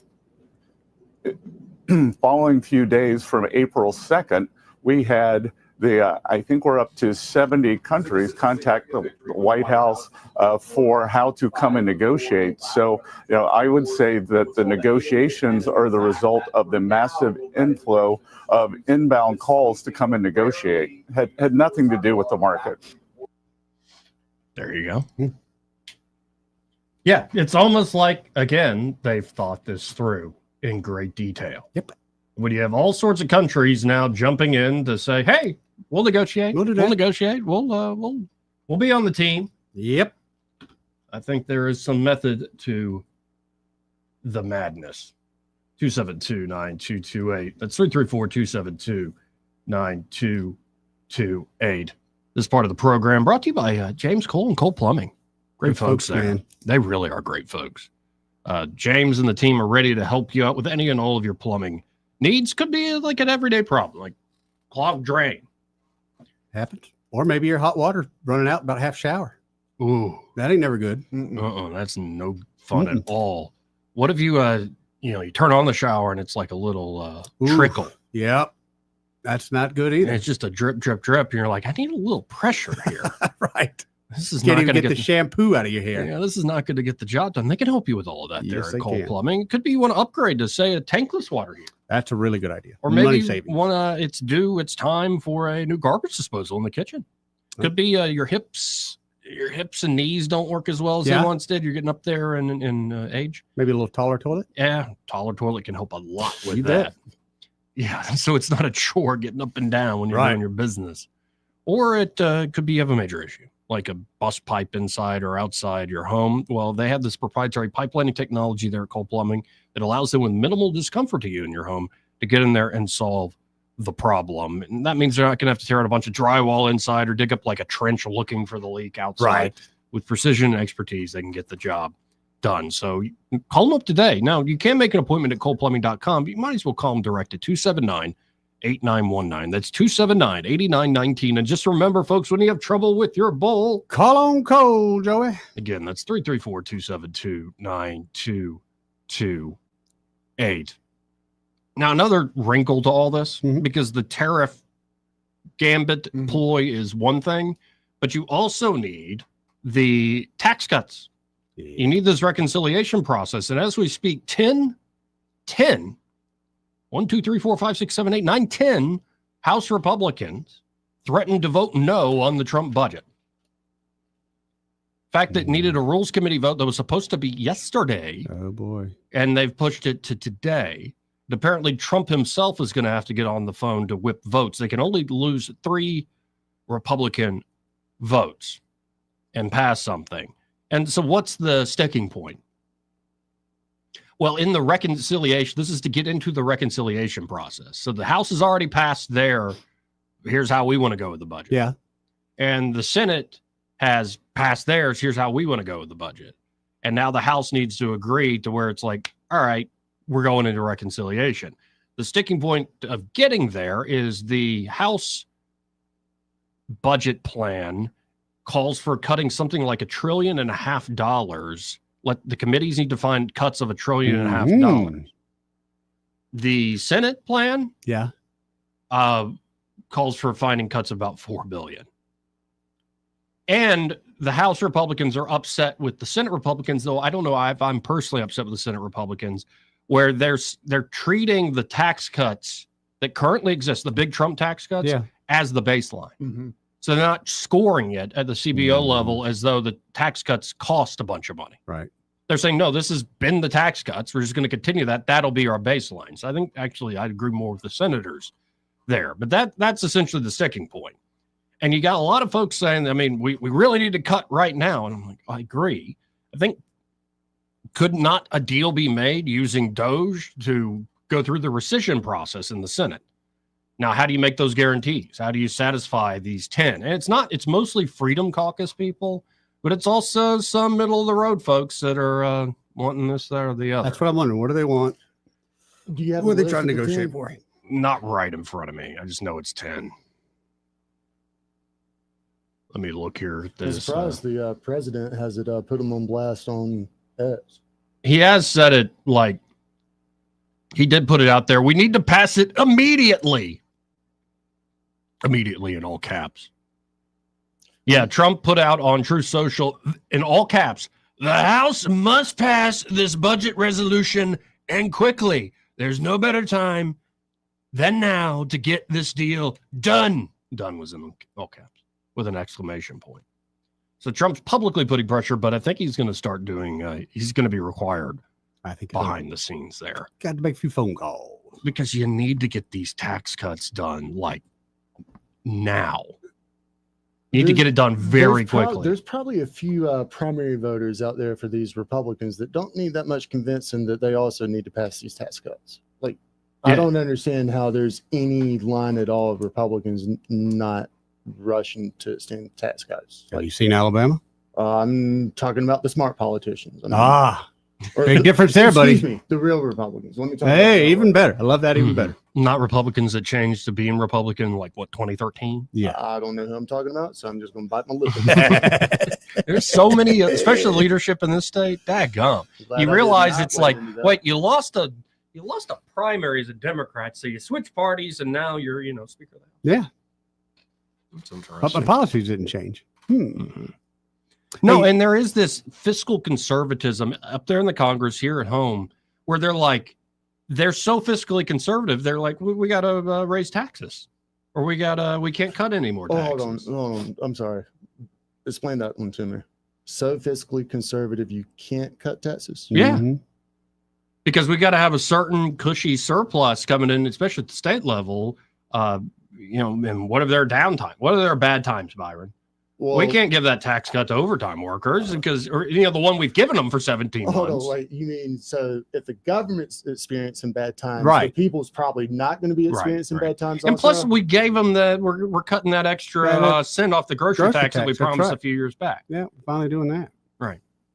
Goodness gracious. Yeah.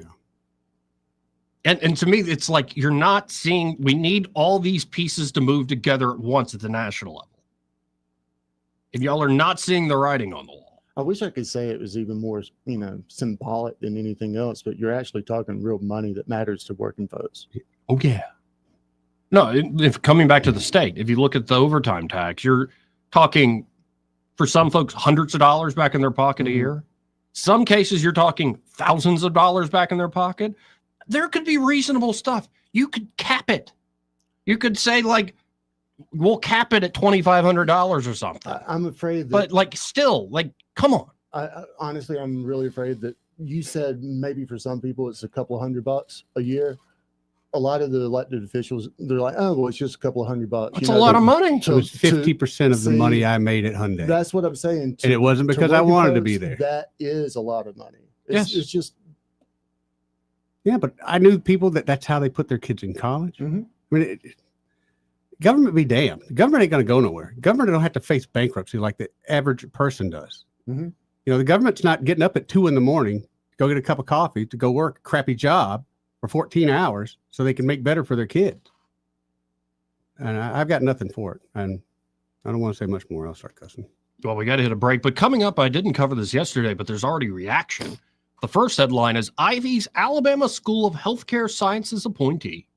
So she appointed this guy. Former UAB Health System CEO. Wait a minute. Yeah. He's the former head of the UAB Health Systems. Will Ferniani? Does this dude take over? No, not for Fauci. There was a UAB. Oh, that was a different. That was a woman. That was my curious too. Okay. But no, this was an appointee to the Alabama School of Healthcare Sciences. The former UAB Health System CEO. He compares the Trump administration to Nazi Germany. Oh, so we got him in our Republican leadership here?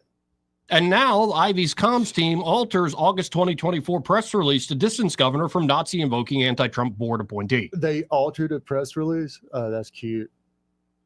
We'll get to that after the break. Get into the details. This part of the program, though, first brought to you by Pest Pro Services. I love Pest Pro. Me too. Got a call from them this morning. They were heading out to start my mosquito treatment at the Airbnb, which is great. I let them know I had a guest in there. They said, no problem, Eddie. We're not going to disturb your guests at all. Things went. They sent me a report back. Everything's good. They didn't even see no mosquitoes. So I like that, starting off with nothing there to begin with. Beautiful. They did tell me there was a little problem with a step, which was, again, it's like having an extra pair of eyes down there. They said, hey, Eddie, you might have an issue here. You want to check out. Most pest control companies are not going to do that for you. They come and spray their stuff and they leave. These people take it to heart. Well, and Ashley, last time she was here, I'm sorry you weren't here that day. I missed that day. I know. I had all kinds of questions. But she got into how they've now gone to a subscription model. Yes. And, you've obviously experienced that. And I appreciate it. So it's like, what, the initial pest control coverage is $40 a month. Right. And then you can add on termite treatments, the whole 9 yards. Get around $100 a month. Yep. It's your overhead. And plus you know them. They are visiting on a regular basis. So when we say mosquito treatment, it's not like they come out once. No, they're coming out at the top times, the top months where there's a problem. They're about 8 times a year they're coming out. That's exactly right. When it comes to termites, it's on a regular basis that they are inspecting. And if you do have, you got that normal pest control coverage, if you do see ants in the kitchen or that's way too many cockroaches, or these wasps are out of control, I think they're after me, they got your back. They will. It's just a quick phone call there. So y'all check out Pest Pro Services today. You can always learn more by going to ppsriverregion.com or just search Pest Pro Services on the Book of Faces. Or just call them up direct, 265-9990. That's 265-9990. When you want to know, call a pro. Pest Pro Services. And be sure to tell Ashley that Joey, Eddie, and Byron, those fellas on the radio, sent you. Want to carry News Talk in your pocket? Download the News Talk 93.1 app from the App Store. Available on iPhone and Android. Never miss a moment. Download now.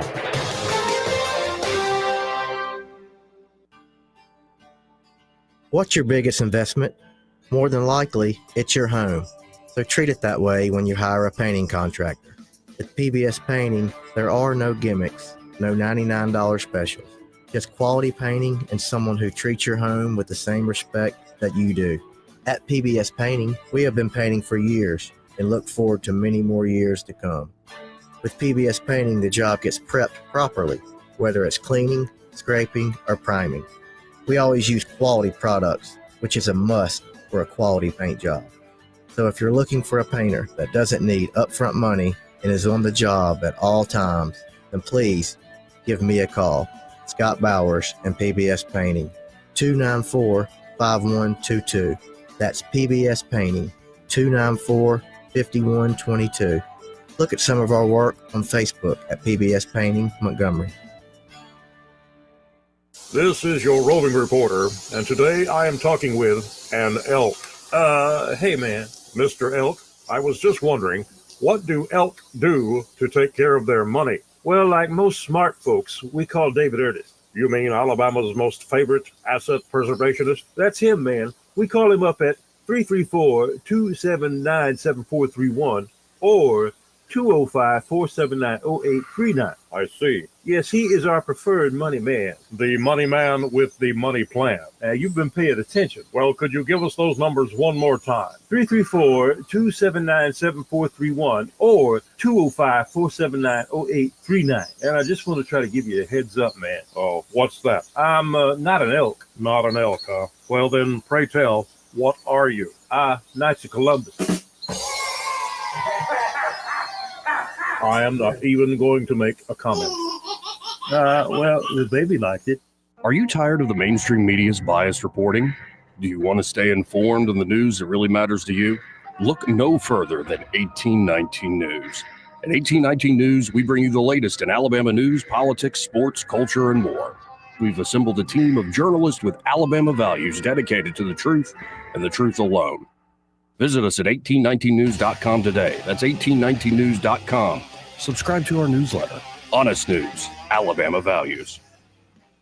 Adams Drugs has been committed to the healthcare of the people of the River region for over 62 years. We value the trust each customer has in our pharmacists, techs, and entire staff. If you have not experienced the difference of Adams Drugs and are not satisfied with the customer service that you get in the big box stores, we invite you to visit any of our locations and see how committed we are to your satisfaction. Drugs offers a variety of services that you will not find in all pharmacies in the River region. Personalized compounding, area-wide delivery, wellness screenings, immunizations, medication consultations, and specialized packaging, just to name a few. Visit us at our website, adamsdrugs.net, and find the location nearest you. Adams Drugs has 12 convenient locations to serve you. Your satisfaction is our #1 goal. Adams Drugs is your local Health Mart pharmacy. Health Mart, taking the time to listen and care. With spring officially here, Pizza Perfect has sprung a great deal for April. Get a free order of breadsticks or cinnamon sticks with the purchase of any large pizza. That'll make the whole family smile. Pizza Perfect's amazing buffet includes pizza, as well as spaghetti, breadsticks, salad, dessert, and drink for only $13. The buffet is available Monday through Saturday for lunch and for dinner on Tuesday, Friday, and Saturday. Pizza Perfect is also available for pickup and delivery. Pizza Perfect on Coliseum Boulevard in Eastbrook. This hour of news and views is brought to you by our good friends at Alabama Home Mortgage. Alabama Home Mortgage, 567-4223. Visit them on the web at myalabamahomemortgage.com. NMLS number 1586368, an equal housing lender. Rich Thomas Weather, a service of Wiley Sanders Truck Lines, where over-the-road dump truck drivers are needed right now. Home twice a week and every weekend, must leave early on Sunday with Blue Cross Blue Shield. Call them now at 855-777-9785. Rich Thomas Weather. Well, hi, everybody. We're enjoying a series of storm-free days for the next few days at least, but temperatures are running way below normal, with today's high temperature up to about 66 with sunshine. Mostly clear and unusually cold for this late in the season tonight, with the overnight low temperature down to about 38 by dawn on Wednesday morning. A nice day Wednesday, not quite as cool, with a high temperature up to about 71. back to the low 40s again on Wednesday night, and a warm-up on Thursday with plenty of sun, upper 70s. That sounds nice. From the Blue Water Weather Center, this is Rich Thomas. The River Region's first and only news talk station on FM. Live, local talk. News Talk 93.1 FM WACV.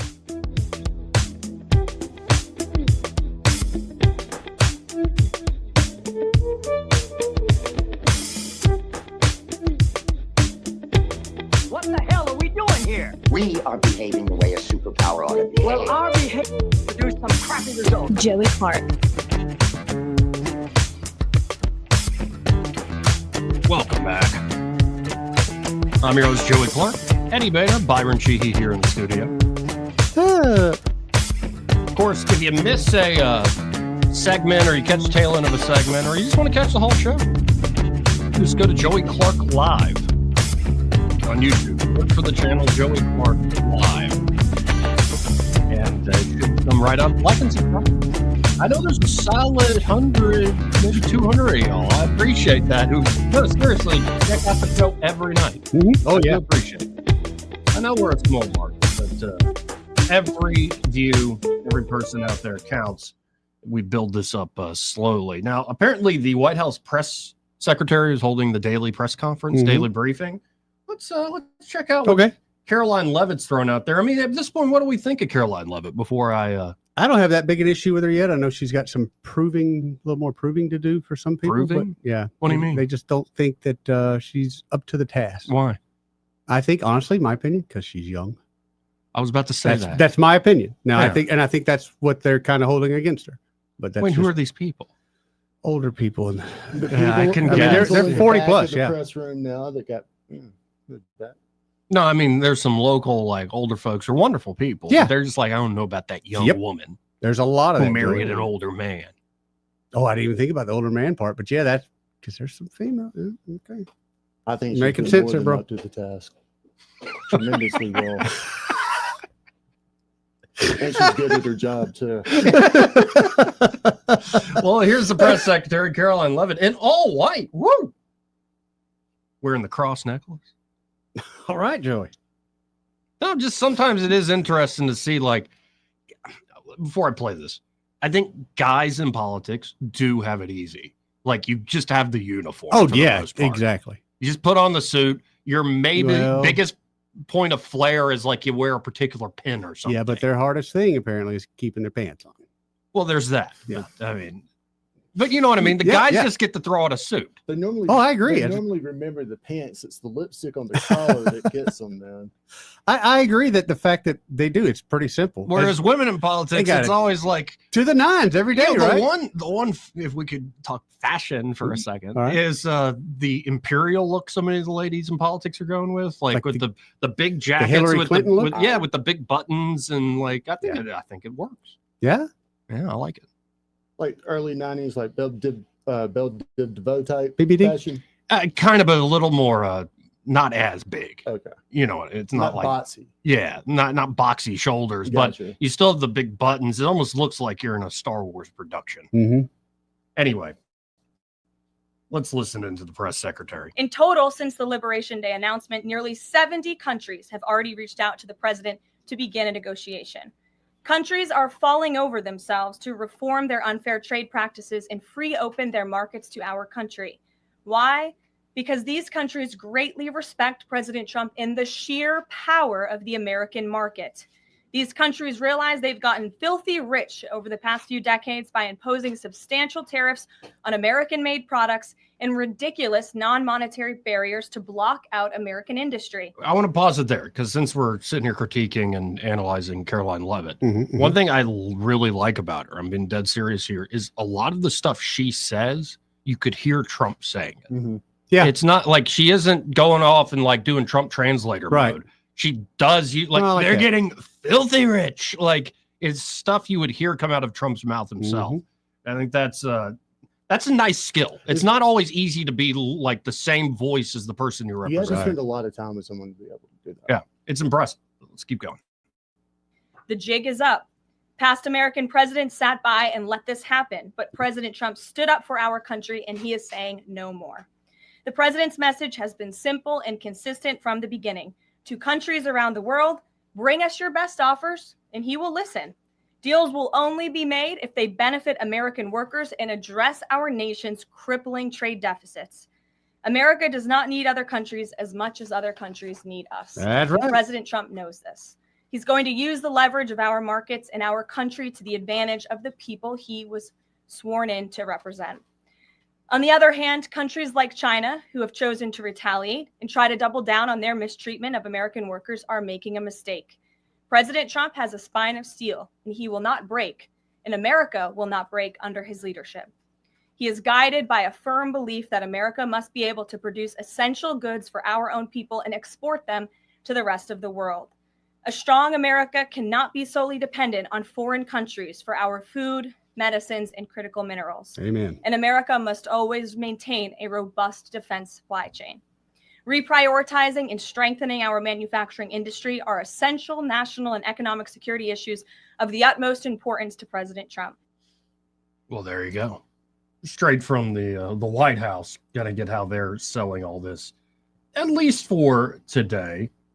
Now, they're going to be asking plenty of follow-up questions about tariffs and whatnot. Here, let's check this one out. The president was asked and answered this yesterday. He said he's not considering an extension or a delay. I spoke to him before this briefing. That was not his mindset.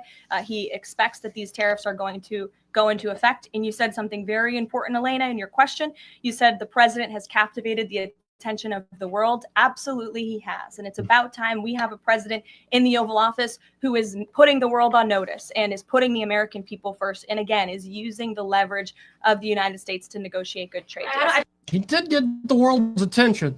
That's no joke. That really is no joke. But there's, of course, follow-ups on the whole reciprocal tariffs. And how does this actually shake out? You just said that one of the reasons these tariffs are going into effect is that some countries have been ripping off the United States, but some of the tariffs target countries like Madagascar, Bangladesh, with very high levels of poverty. So can you explain how the president wants to correct the deficit with those countries? Is there a plan, for example, to onshore the textile industry that these countries are known because, and, just like, can you be specific about those? Speak American, damn it. Like low income. Sure. Well, first of all, the reciprocal tariff rates that were implemented by country were focused on the monetary tariff that those countries have imposed on the United States, but also the non-monetary tariff barriers and the regulations, if you will, that have been put into effect over the years, making it harder for America to export to these countries. These were very carefully crafted numbers. There was also a 10% baseline tariff across the board, as well, as you know. Moving forward, the president will talk to any country that picks up the phone to call, and I can tell you the phones have been ringing off the hook, wanting to talk to this administration, this president, and his trade team to try to strike a deal. And it's because the world knows that they need the United States of America. They need our markets. They need our consumer. The president has a lot of leverage on his side because he has the best economy and the best country in the world that he leads, and he knows that. And it's about dang time we finally have a president who uses that economic leverage to benefit American workers. And that's what the president is trying to do. And again, what's remarkable of all this is you have politicians that their names who've been around longer than sin, who you're like, Trump is doing what y'all were calling for 30 years ago, 20 years ago. Right. What you're warning about. Now it's not. Well, now those folks are paying me, Joey. Now we're moving on to a question about the whole budget reconciliation fight. These 10 holdout Republicans. Hear the latest from Caroline Levitt. The president will be meeting with Republican lawmakers today here at the White House to talk to them about the framework that the Senate passed. The president was very quick to put out a statement about his support for the reconciliation package that the Senate passed, and he is counting on House Republicans to pass it. The Republicans received an overwhelming mandate from the American public to govern. We have an extraordinary opportunity. There are key promises that the president made to the American people in this bill: tax cuts, securing the border, deregulation, unleashing the might of American energy. These are good things for the American people. The president wants to see this get done, and that's why he's engaging with lawmakers today. They do need to get it done. Because, if you're talking about we want massive cuts now, I'm all for that. Sure. But how do you get it done? I really do think something like Doge and a rescission package would actually be a great way to do something. because you just need a simple majority vote of the Senate to do that. Oh, did you see the video of Jon Stewart where he pretty much gives Elon a pat on the back and also acknowledges that he had no clue that the corruption was as bad as... Oh, Jon Stewart's been great lately. Yeah. No, and this is what I've been trying to say, but I think it falls on deaf ears, is especially Doge. This is not like contrary or progressive values. In fact, for instance, say you want to go full Bernie Sanders, healthcare is all right. You might be able to get to that means if people are not stealing money. Yeah. Yeah, if you have this massive bureaucracy where the bureaucracy is taking a huge cut off the top, if you have all sorts of things caught up in administrative costs, how good is that universal health care actually going to be at the end of the day? Especially at that point, once it's the only game in town. Crop. Right. Well, think about the inefficiencies in the private bureaucracy. It's like, well, what are we talking about here? We have this mixed market, or even the private insurance and the private companies are all in bed with the government. Right. But I can take my money from a private company and go elsewhere. Yeah. I mean, granted, this company might be screwing me, but I have the option to go, you know what? I'm taking my stuff. I can find a better deal elsewhere. Yeah, but the point is, even if you want a big government program to like get a certain thing done, this is what, well, and this is what Stewart realized with, okay, I'm a state and I want to put in an application to get grant money to install electric vehicle chargers. And as Ezra Klein described that to Jon Stewart, he literally started dropping MFR bombs and pulling his hair out because it's so insane. Yeah. The amount of layers of bureaucratic waste. Got to get paid. And that's, Elon Musk said it the other day, the NGO thing, you might as well make it, NGO is synonymous with money laundering. Yep. 100%. Yes. We've said that. We've said that before. On some of these like bids or contracts, application fees for, any sort of a government contract, it's just asinine, man. Some of it's just utterly ridiculous. Now, here's Larry Kudlow, I guess, who worked in the first Trump administration, kind of laying out what is easing markets today. If Scott Besson is talking about as many as 70 countries, if Caroline Leavitt, the press secretary, is talking about 70 countries, if President Trump is talking about all these countries, then you know that they are looking to negotiate and make deals that will open up markets for the U.S. And this is what I've been trying to explain to some of my so-called friends on Facebook who How's are that all working out? libertarians. Some are just like, but it hurts everybody. I'm like, I agree with you. The ideal situation is no tariff on you, no tariff on me. Right. And I'm not just the tariff itself, but like all these other, like, think of the United States. It's a great thing that we don't have all these barriers between Alabama and Georgia. Like, this is the ideal, where it's just a free trade zone. Let it hump. You said, hold on. Don't even You start. said something the other day, though, that I think people have to be reminded of. None of this is guaranteed. This can all be taken away from us. Oh, for sure. So if we're not structurally sound, then it's going to fall. It's going to collapse. Everybody just needs to understand that a little short-term pain's sometimes necessary. Well, and it's also like, okay, are we at that ideal state right now of zero tariff? Nobody's charging tariffs or non-trade barriers, all this stuff, all the countries around the world. No, we're not. Not yet. We definitely are not. So how do you get to that ideal? Understanding you might come up short of that ideal. Maybe you use maximum leverage to where, and I think this is how it's going to shake out. There are going to be massive tariffs on China.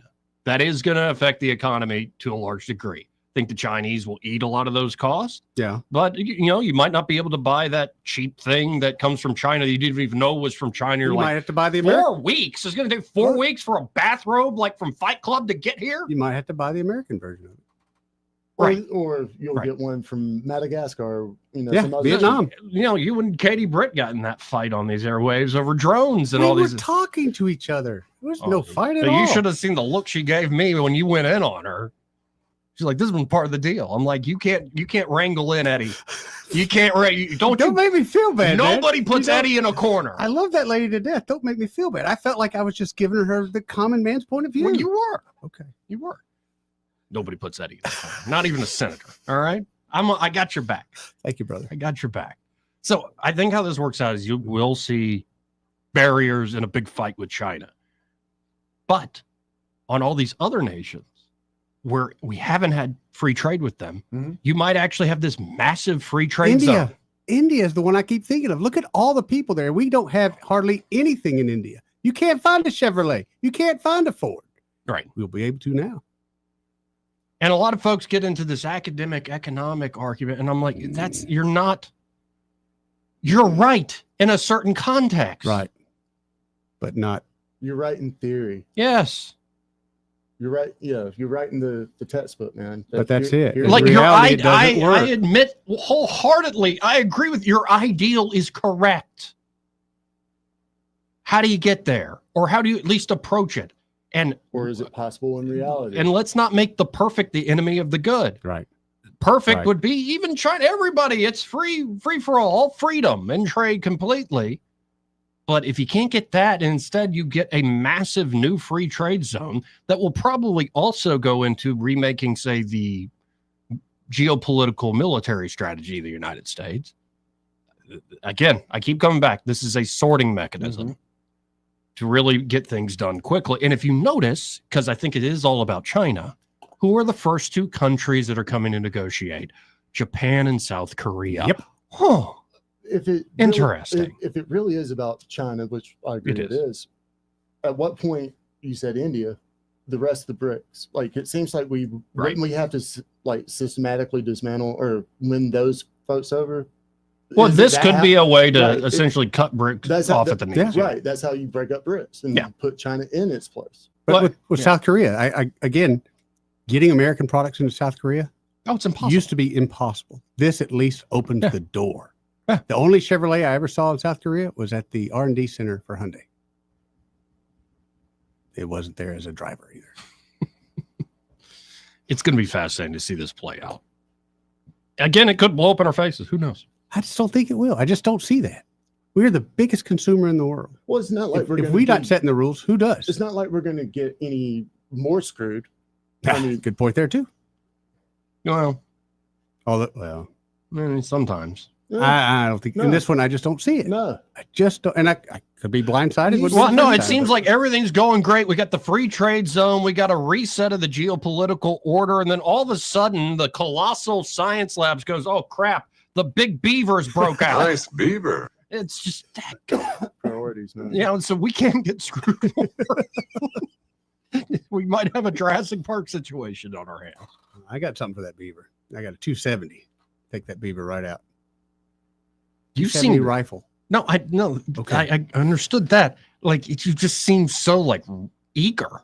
There are times where I'm looking for a clean shoot. I'll be honest. Some might say you were an eager beaver and wanting to shoot a big beaver. Eager beaver. This is a Trump country. Oh, man. This entire hour brought to you by Alabama Home Mortgage. And folks, if you're looking at all the volatility in the markets, if you're looking at all the different economic headlines, hot takes and predictions and whatnot, you should not make your own decisions about your own economy, your own hearth and home based on those headlines. Nope. What you should do is call trusted local pros like Kim and Madeline there at Alabama Home Mortgage. Have Kim Williams and Madeline Cannon guide you through buying a home. Could be your first time buying, could be you've done it before, but you'll want to go with, again, local folks you can trust, not some big bank that, didn't give you the best possible deal. Could be you're looking to refinance. Maybe you've got credit card debt and now's the time to really stop it with those minimum payments and get that off your back. Could be you're hitting retirement age. You're right on the cusp of it, or you're in retirement, but you're tired of the monthly overhead being too much. There are all sorts of reasons you might want to refinance. If you're looking to meet your own personal economic goals, to get on a sound financial footing, call up Alabama Home Mortgage today. They can help you out. 567-4223. That's 567-4223. Or you can always apply online if that's how you like to do it at myalabamahomemortgage.com. There is a difference in mortgage companies. Let Kim and Madeline prove that to you today. NMLS number 1586368, an equal housing lender. Final hour coming up. Broadcasting from the Riverside Chevrolet Master Control Center, this is WACV Cusana, News Talk 93.1 FM. When it's Chevy, it's Riverside.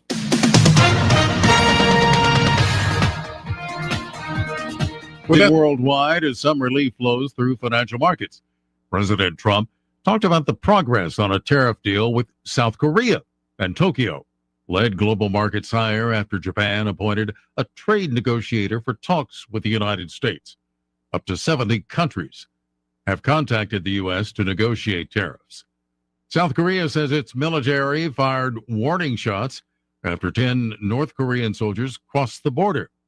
The North Korean soldiers returned to the North's territory after those shots were fired. NASA astronaut Johnny Kim and 2 Russian crewmates have arrived at the International Space Station on board a Russian spacecraft.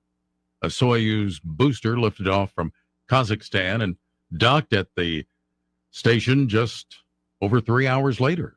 This is SRN News.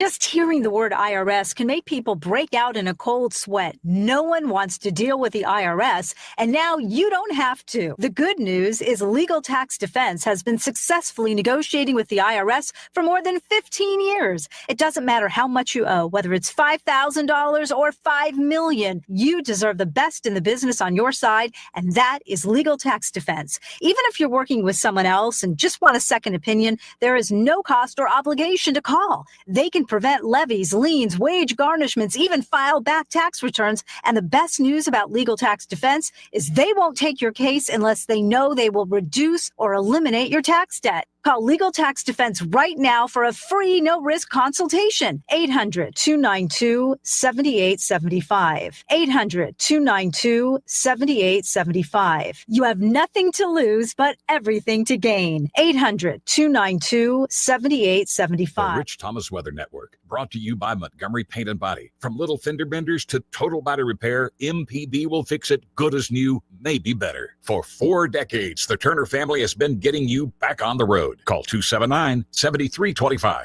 Rich Thomas Weather. Well, hi, everybody. We have an unusually cold night for this late in the season coming up tonight. Mostly clear skies with the overnight low temperature in the upper 30s by dawn tomorrow morning.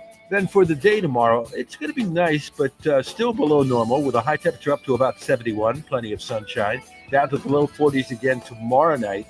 And then we're looking forward to a nice day on Thursday with a warm-up and a high temperature up to about 78 with lots of sunshine. From the Blue Water Weather Center, this is Rich Thomas. At CB&S Bank, we've been meeting the needs of our customers since 1906. Need help setting up new business goals? Our line of commercial loans can help you achieve them. Go to cbsbank.com to find a location near you. All loans subject to credit approval, member FDIC, and equal housing lender. 1819 News. Today, the Alabama Senate will be considering HB 30, which is the post-election audit bill that is sponsored by State Representative Debbie Wood. The bill is designed to build on a 2022 pilot audit that was conducted that did find a vote discrepancy within the governor's race in Dallas County. One vote was taken from Governor Ivey and added to her opponent. Although this didn't affect the outcome of the race, it did reveal a need for an audit process that provides more transparency and accountability within state elections. The founder of Voters for Election Integrity, Angela Shepard, says that while HB 30 is not perfect, it is a necessary bill that can be built upon. Shepard says that Alabama voters deserve elections that are trusted and verified. I'll be back with more Alabama stories after this. I'm Amy Beth Shaper with Alabama Unfiltered Radio, and when I need the news and I need it fast, I turn to Andrea Tice and the Daily Detail. On my way in, it is the most convenient, best way for me to digest what's going on so that I can use it for our show. She tells you what's going on in Alabama that day first and fast. So listen to the Daily Detail with Andrea Tice. Don't miss out. The Daily Detail is available wherever podcasts are found. The Mobile area water and sewer system is going to reopen Big Creek Lake to the public with some conditions. The 700 acres of lake was closed in February to outside boating and fishing in order to protect the water source. Now the park will open for shoreline fishing and a boat rental program will get underway. There will be no other boats allowed on the waters beyond that. This is due to the infestation of Russian zebra mussels that attach to the boats and trailers. The mussels then go on to block pipes and filters. Big Creek Lake supplies the drinking water for 350,000 people in the greater Mobile area. I'm Andrea Tice. For more news affecting Alabamians, go to 1819news.com. And while you're there, subscribe to the daily newsletter.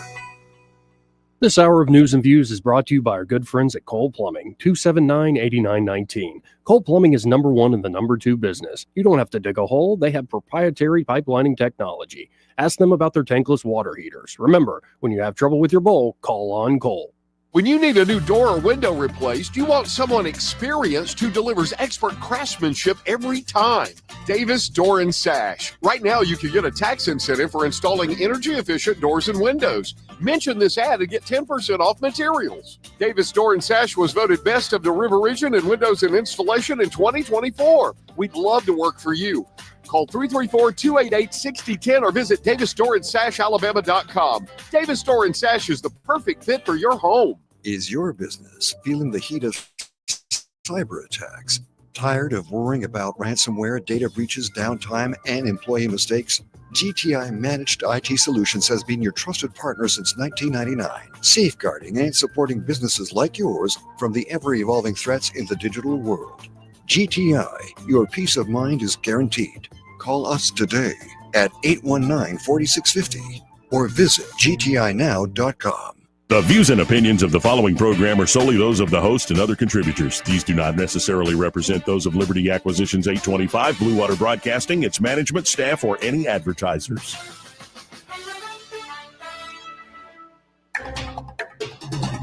It's time for Montgomery's Conversational Radio Show. It's news and views on News Talk 93.1 FM. To join the conversation, call 272-9228.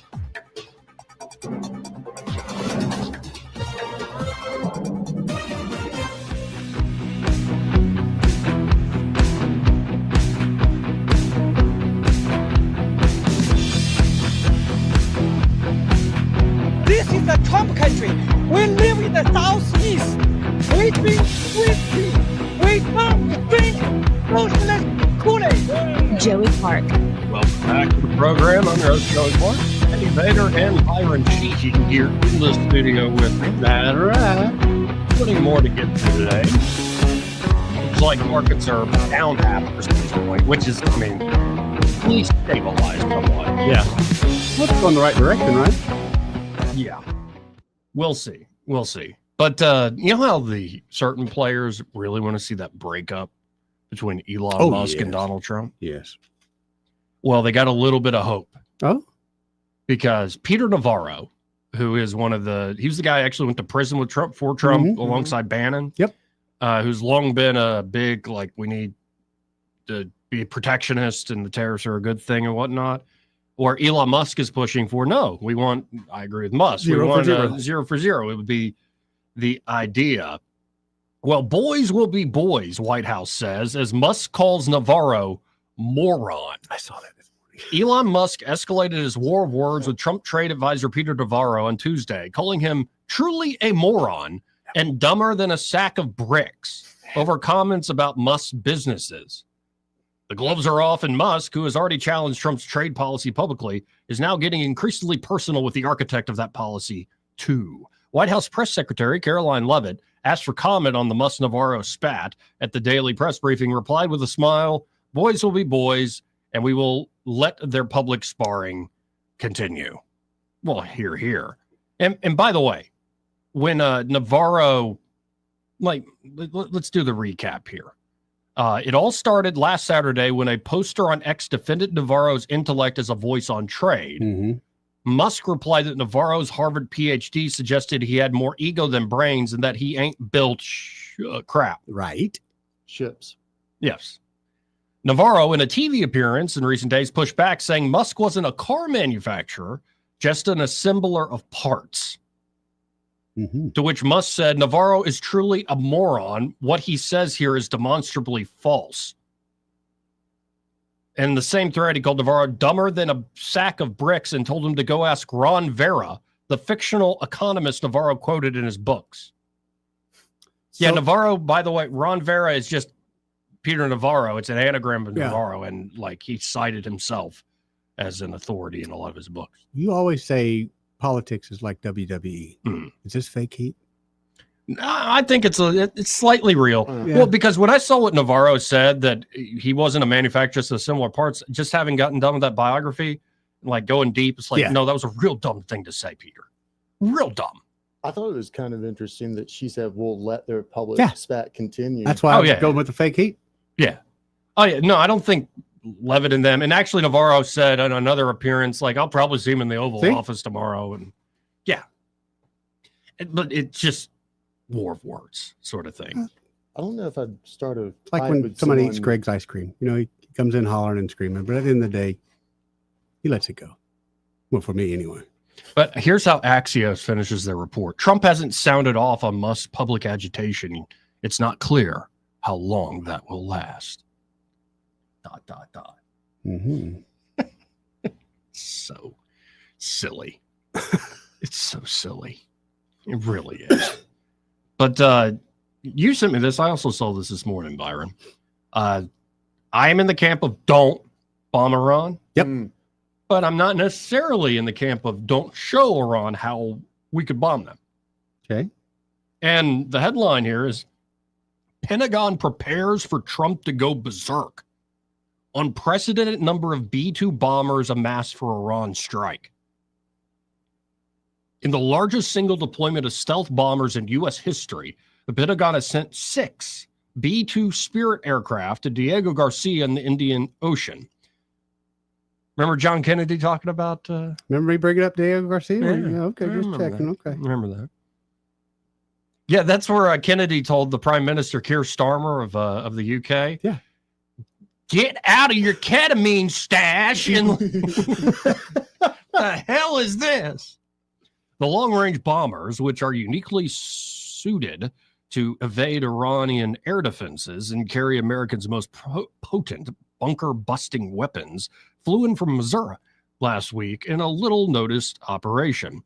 I think it was pretty noticed. Yeah. The B-2s carrying not just bombs, but a message for Iran. Do you see our sword? As one retired general told Newsmax this week.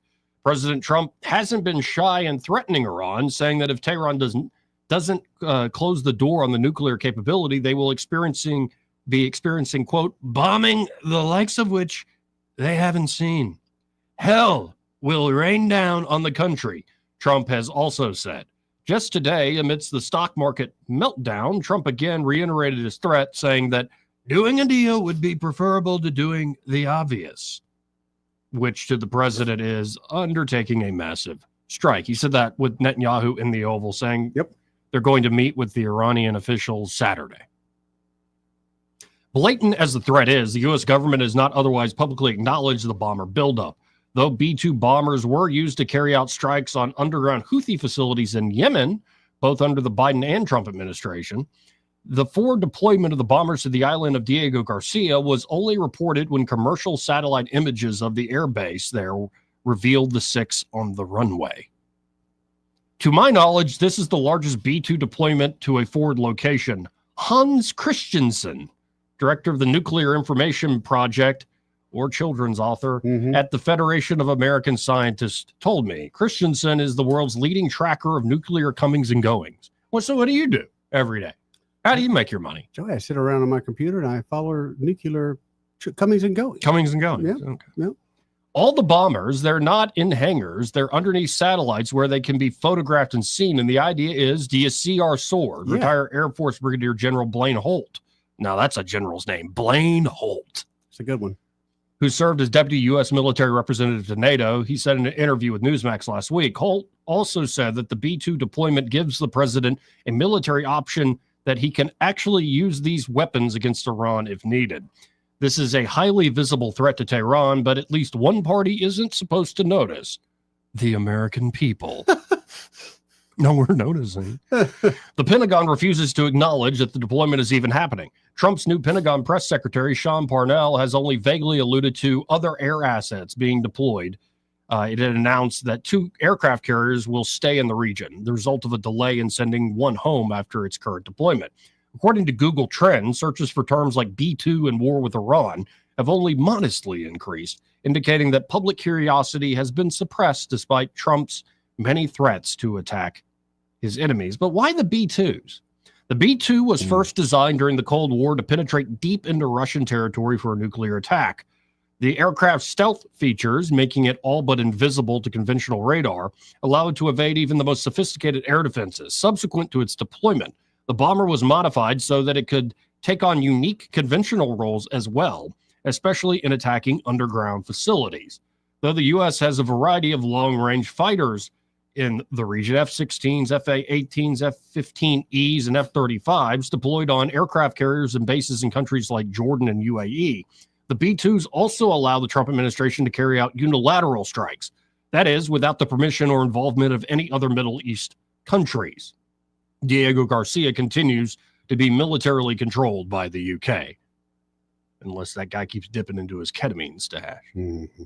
Affording a unilateral option, the bombers also fulfill one of the priorities of the Pentagon and the administration in undertaking any use of force, making sure that the risk to U.S. personnel is minimal.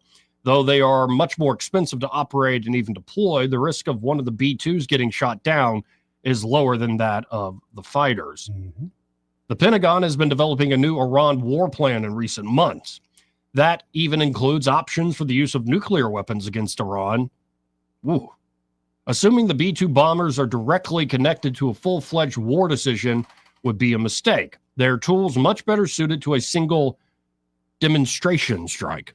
Note that from Diego Garcia, a round-trip flight to Tehran exceeds 6,000 miles, more than 10 hours of flying, thus limiting how many of the bombers could be used in sustained operation.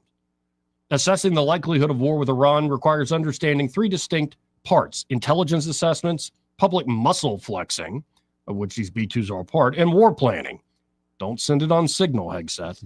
Each of these elements exists in separate stovepipes, and each proceeds along their own timelines and separate approaches to the problem. It is when the three are in sync that the moment of maximum danger emerges. We're not there yet, but let's take a look at each of the three. Well, do we have time? Sure. Yeah. Intelligence. Intelligence assessments fall into two categories: the big picture and the day-to-day. This author I'm reading from, Ken Klippenstein. I recently wrote about the intelligence community's latest long view of Iran. That is, its assessment of Iran's overall condition and Tehran's worldview. That intelligence assessment does not scream war, but again, that's the intelligence community's view, not that of the White House. Day-to-day, or crisis intelligence, an assessment that Iranian forces are on the move, that Iran is readying an attack, that a terrorist strike is imminent, doesn't necessarily have to jive with the long-term prognosis as seen by the eggheads in Washington. Crisis intelligence is more of an operational matter. Though mostly operational in nature, crisis intelligence is also the kind of quote-unquote intelligence that leaders at the top have to monitor. Think of it as cable news or some viral social media feed and frenzy. It sucks all of the oxygen out of the brain, and there is a tendency to lose touch with the big picture. A contributing factor of crisis intelligence is Trump's mind is also what's on Fox or Newsmax, which is to say that's what the president sees. Brings us to flexing. This brings us to public muscle flexing in the B-2 deployments. I say flexing because what follows isn't quote-unquote war, not full-scale war as people think of war. It is more the preamble of the government or the military taking action to defend itself, quote-unquote, or an occasion by which the Pentagon expresses anger or frustration or wants to send a signal, even by bombing. This is the realm where Donald Trump's stream of consciousness or Secretary of Defense Pete Hegseth's need to stick one of his tattoos in someone's face plays an outsized role. What the boss says in this world is crucially important, even if it is ridiculous, because the war machine has to know at what speed to operate and what thing it should produce. And it needs to know right now, tonight, which is why the B-2s are there in the region in such large numbers. When Trump spews, even his tone influences the military's posture, as those who are out in the field seek to gauge what the White House is planning so they can anticipate what's coming. It is hardly ever organized or clear under any administration. That's a heck of a fact right there. Thus, Trump's bombast and his body language influences U.S. moves, which influence how the Iranians see the dangers, which can provoke Tehran to flex its own muscles, which then triggers the crisis intelligence alerts, which makes Trump and company speak more loudly, which pushes the U.S. military to make moves to get ready, which the Iranians see, which we see, and which starts a never-ending cycle. You get the idea. Now to war planning. Behind all of this is war, quote-unquote, planning. A common misconception is that the Pentagon has contingency plans for everything, a belief that overlooks how time-consuming and irregularly they are produced. War planning is the realm of what's possible, not just what the president says. Moving B-2s to Diego Garcia or increasing the number of aircraft carriers in the region or bringing in more squadrons of aircraft, all of these are muscle flexing actions. Sustained military action with national objectives, for example, defeat the Iranian military, achieve regime change, eliminate Iran's nuclear capabilities, are a whole other dimension. This is the world of placing and sustaining troops, not just airplanes, and making sure that they have sufficient supplies, everything from ammunition to meals to medical care. In the world of war planning, when Trump says, I want X, the order goes down the chain of command through a mind-boggling number of levels, broadening in scope the further the order goes down the chain until someone and many someones say we can't do it. That someone could be anyone, but for simplicity's sake, think of the ultimate someone as the Pentagon. The Pentagon says this, and the Pentagon says that. If the Pentagon wants to do X, they can move mountains to get it done, and that takes time and lots of resources. If the Pentagon doesn't really want to do X because it thinks the risks are too high or because it thinks the order ill-considered, it has an arsenal of passive-aggressive ways of gumming up the works to make sure it doesn't happen except as it wants. What do you actually mean, Mr. President, sir? What that you want to end Tehran? The Pentagon asked. Nukes, covert action, World War III? That looks a lot like Ukraine or worse, sir. Are you sure? You can think of this as a calmer heads prevailing sort of situation, but it is also a game that the Pentagon plays, either to shift responsibility for the outcome to the politicians or as a guide or as to guide the president's order so that it ends up looking like it's asking for what the Pentagon wants, what the Pentagon thinks is possible and will allow it. That is the Pentagon, not America, to declare victory. Over the past 24 years, the Pentagon has perfected this game of executing the play it wants to run, not what the coach wants. That's why the U.S. has become very good at bombing targets and conducting aerial assassinations and in keeping the ball in play. The military has grown highly proficient at executing a strike or defending against one.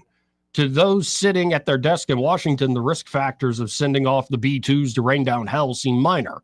No American and even relatively few Iranian civilians are going to die. World markets aren't going to be roiled by an oil crisis, and the public isn't going to much notice. Trump can thus push the button and activate those who are pulling the triggers with relative ease. That's why these days we see so many instances of one-off bomb strikes. Donald Trump doesn't seem capable of changing any of this. But he can yell louder and be more offensive and threatening more.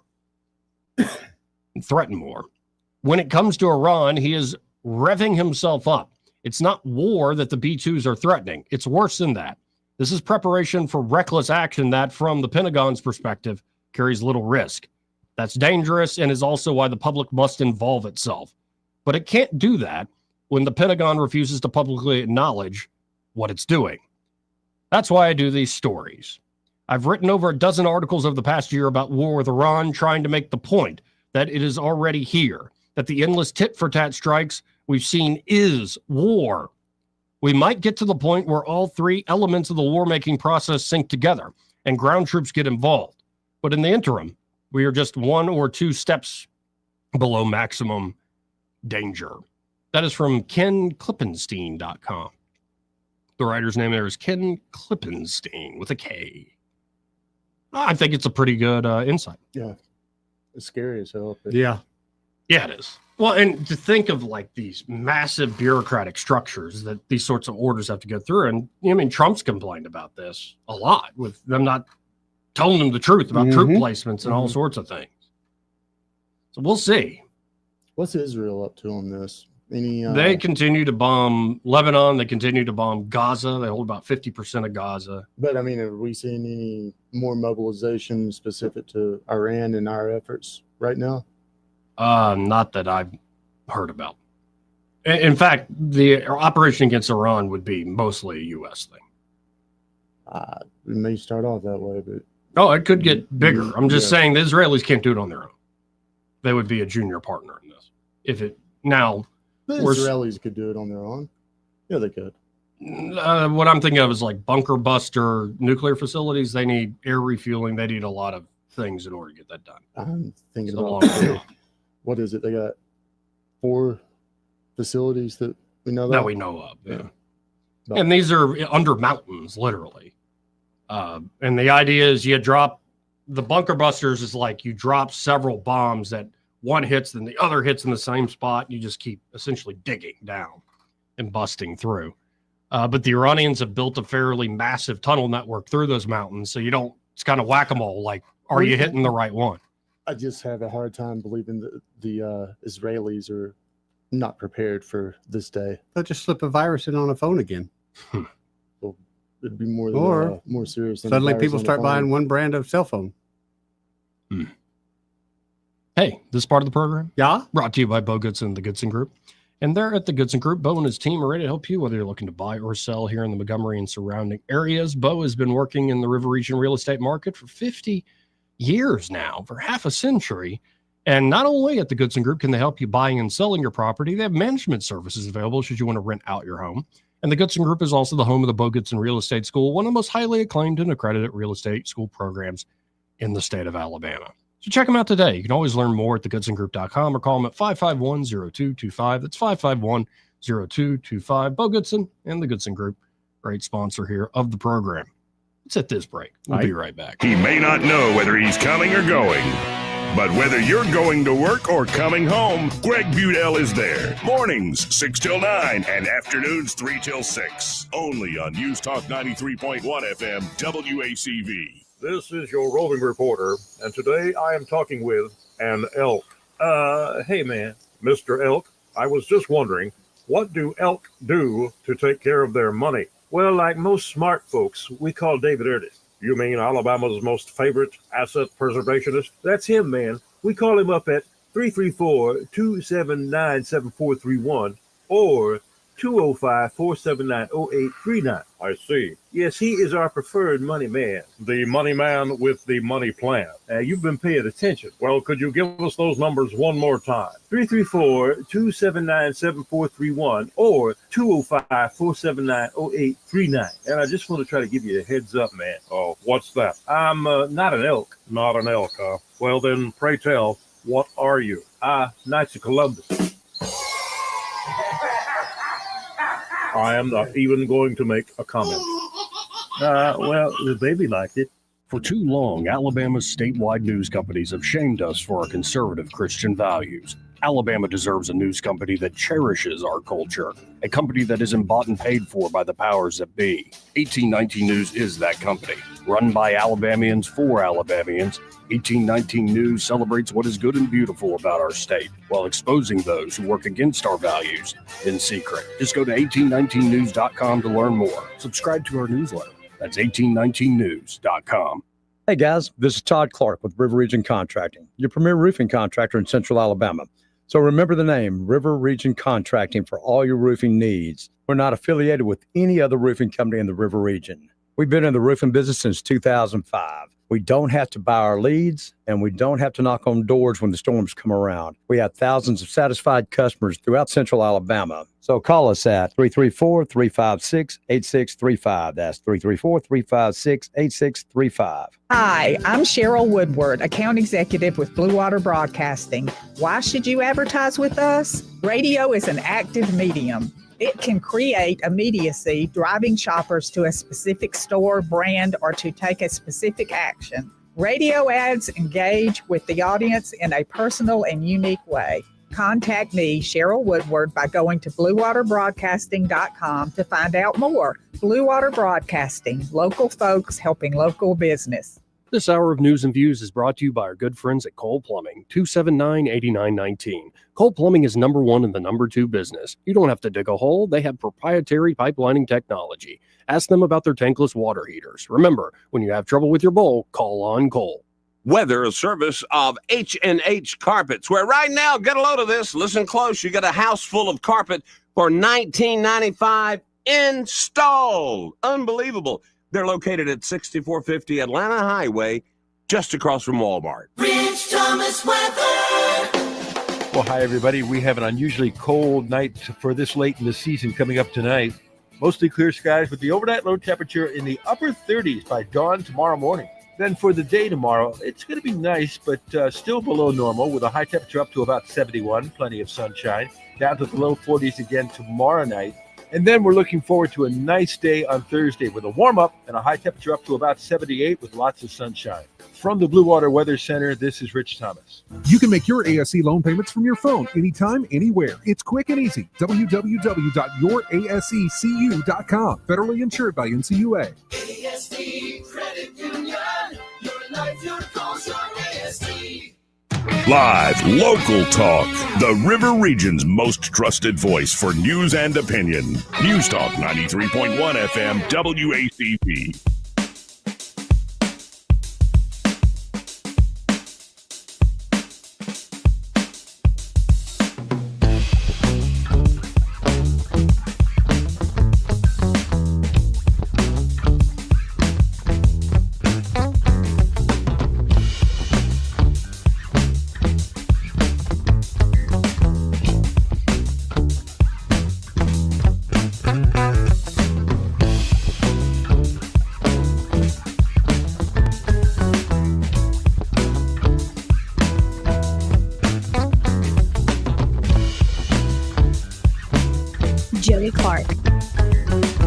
Seriously, folks, if you can stand a little foul language, just go look up Tim Dillon ranting about American manufacturing and tariffs.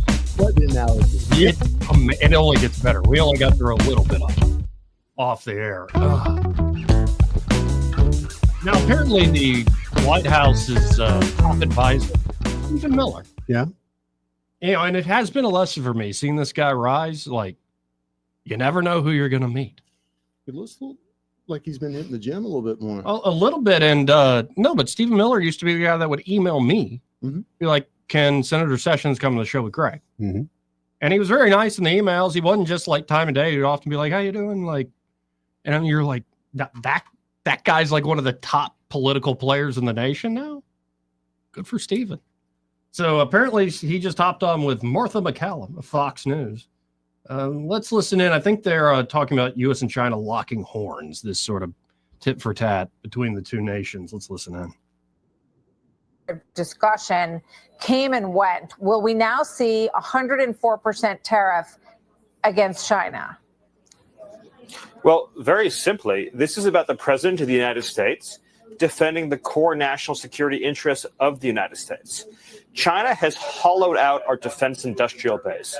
This is very important for your viewers to understand. America cannot create the essential materials it needs to ensure our security into the future because China has stolen those supply chains. So America, but not just America, our allies around the world are dependent on China for our own defense, for our own economic well-being. That is the national security threat the president is responding to. And he's going to take whatever actions are necessary to ensure that he can keep America safe and that we can live in a country in which American workers and American factories can supply all of the materials and needs for our national security and defense. Pretty straightforward. Right. But I don't think Stephen Miller is done. They continue on this.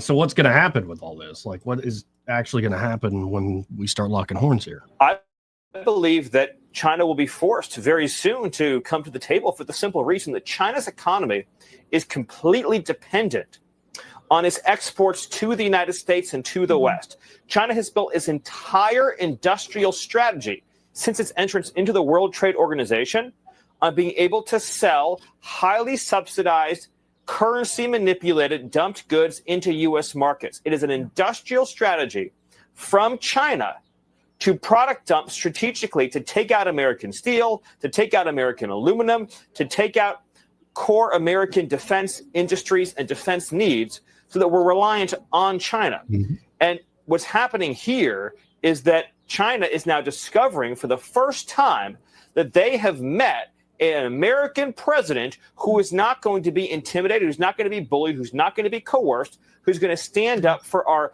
essential security needs.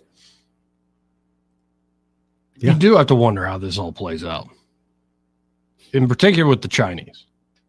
Not the rest of the world with all the negotiations, but with the Chinese direct. I mean, but their economy was not as strong as what many believe also, right? I mean, it's kind of in the crapper now. Yeah, well, it's kind of going to the crapper with us along the way.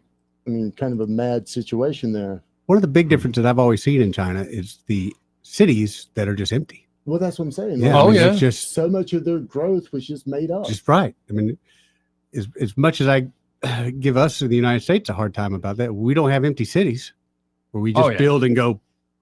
Nobody showed up. And Let's go do another one. As much crap as we give our politicians, at Yeah. least it's not the Communist Party. At least we can give them crap. Yeah, exactly. Well, and here's Miller kind of his last flourish. We are on the verge now because of President Trump's strength and leadership of fixing our entire global trading system. This is an astonishing fact. Did you know, for example, that we have a $50 billion trade deficit with Japan alone in automobiles? Here's the country we protect. Here's the country that we defend. Here's a country that's an ally and partner of the United States. Why is it that we have a $50 billion automobile deficit with Japan and another $50 billion automobile deficit with South Korea? Our troops are stationed right now in South Korea, keeping them safe and free. Our troops, our soldiers, away from home, away from families in South Korea. $50 billion automobile trade deficit with that one country alone. President Trump is going to fix our global trading relationships. And at the same time, he's going to work with Congress to make America the manufacturing center of the world with the lowest taxes, the lowest regulations, and the cheapest energy. But yeah, maybe we'll start seeing Fords and Chevys in South Korea. It'd be great. Yeah. I'd like to see them somewhere besides the Hyundai R&D center. I mean, it's still we're in this position after decades-long fight against the auto or Japanese auto industry. Yeah. Man. Mm-hmm. I mean, imagine where we'd be if it's just crazy, man. It is absolutely nuts to know that we've been getting this screwed over for this long. And whenever we try to reset it to some sort of a fair playing field, the left runs around and loses their damn minds. Right. I don't understand how they're getting any traction. Because a lot of people are ignorant, Facebook educated, smart. You know, they look at a chart and the market went down for 5 days. Like, give me a break, dude. 2729228. You're right, by the way, about every time I drive my Kia. Yeah. The K5, it's a 2022 K5. A few years before that K5 came out, they hired BMW's top engineer. And so every time I'm riding in that Kia K5, I'm like, this really does look, feel, a lot of the technology is straight up BMW, but it's also several other things. They reverse engineer. Yeah. And I love it. It's They're a really good at fantastic car. That's what that Hyundai that my wife's drives. I love it because it has automatic steering. It does all your, literally, I put it in automatic and I won't say I don't pay attention, but I don't have to be as strict. If I got somebody in front of me that's going slow, it matches for that. I mean, if somebody's trying to pass me, getting too close to my lane, I get censored. Now, the one thing is Musk keeps saying, well, we'll do the full self driving. We're going to have the robo-taxi running in Austin this summer. Yeah, yep. I've been watching more and more people who love Tesla, who do the beta testing and all this stuff. And I don't know if I like it. It's cool, but I don't know if that's there. Like the full self-driving is on. It's great. Like in the Kia, having the steer assist. And that's keeps great. you in the lanes and stuff. But you're still in the driver's seat. Right. There's a human in control. I don't use cruise control, man. I don't. Okay. Right. I met some people this weekend. I don't do that either, actually. What is wrong with you guys? I like driving. Yeah. We're men. If I wanted to be a passenger, I'd let someone else to drive. You're men that are afraid of cruise control. Let's be honest. Is it afraid the of cruise control? Technology, or maybe when I'm driving down the interstate, I like to rev that thing up as I pass people in the left lane and then come back into the right lane. Maybe I like the rev up. Okay, that's it. I'll give you that. Rev Especially when I put it in sport mode and it adds all that extra noise.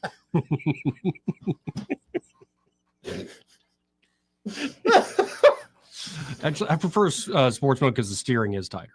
To me, the transmission's a little bit better in sport mode. I'm the same way. It is. Except in the neighborhood. Like if you're stuck, it's like it's kind of ridiculous in the neighborhood. Rev up and you're like, calm down. Relax, to calm baby. down. Relax. Yeah, let me put it in smart mode. Yeah, nerd mode. Oh, nerd mode that's what it is. It is what it is. Like, and it'll show right on the dash, like, here's how much mileage you're saving if you're revving it up. Ugh. And your horn goes, nerd alert, nerd alert. Let's go to line one. You're on there. Who's this? Hey, it's Cooper. Hey, Cooper. I don't think you're going to see too many Fords and Chevrolets in Asia, maybe a few. But what I think we are going to see, hopefully, if this works out right, is corn, soybeans, rice, beef, commercial aircraft, things like that. Right. We can't compete with them on cars, but there's plenty of other things that we can sell to them. Well, that makes a lot of sense. This is the devil's in the details in the negotiations. Like, buy more of our product, open your markets to these particular things. We're good. You can still sell cars to us.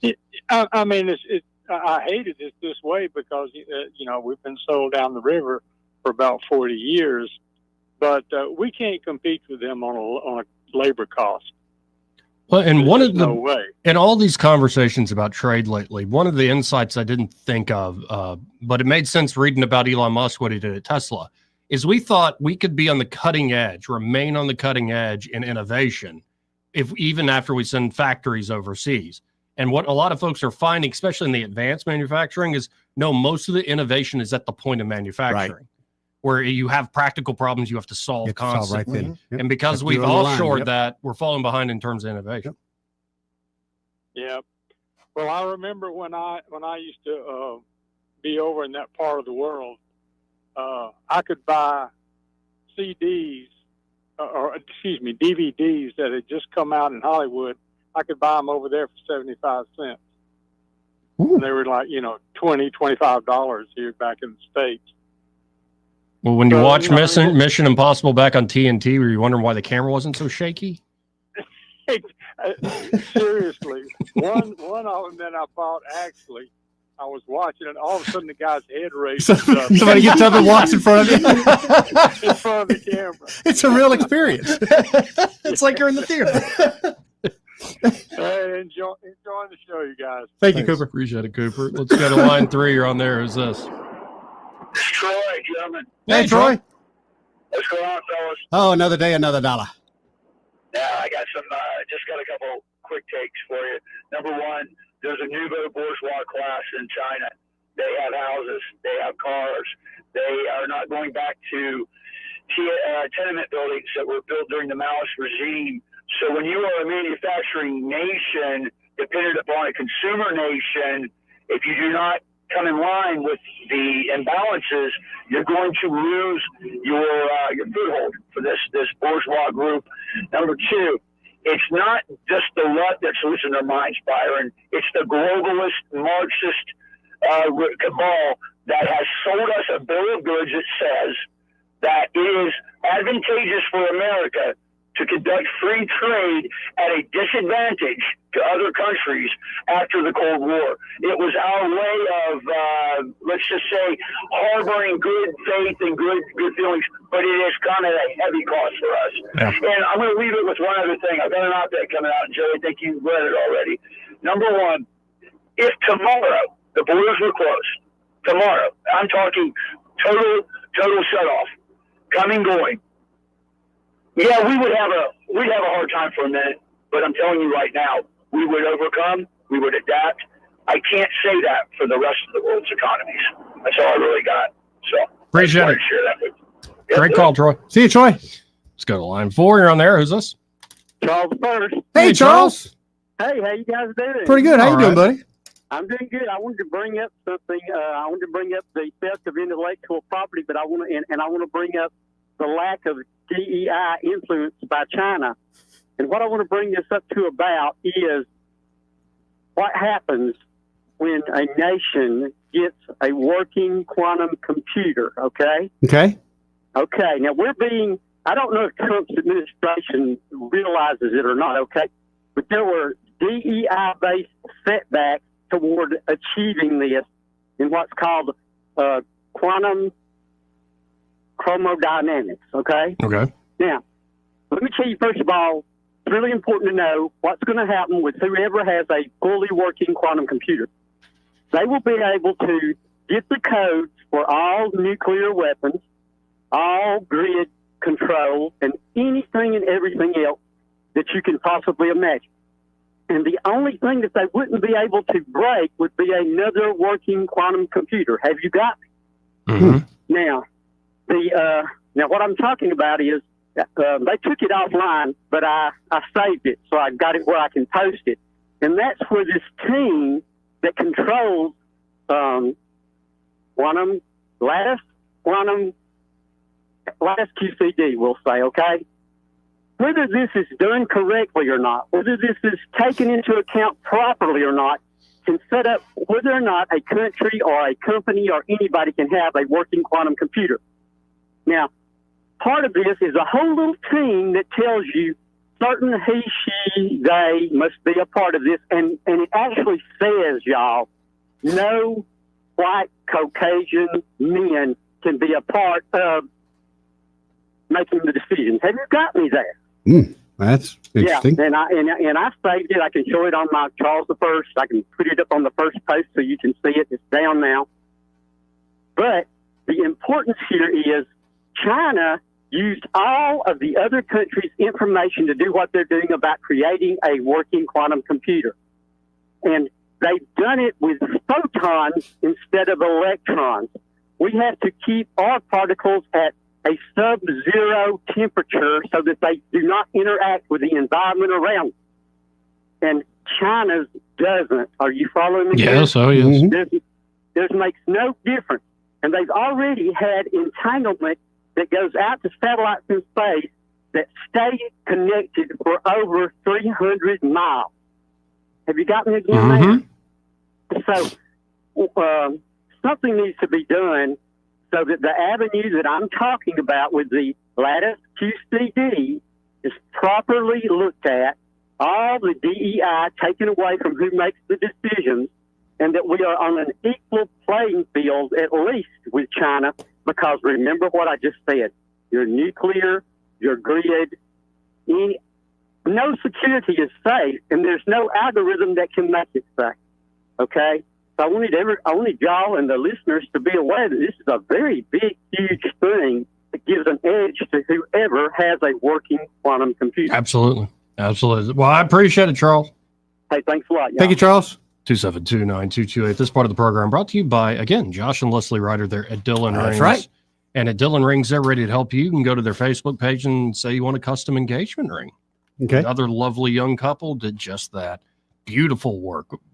Jewelry by Josh.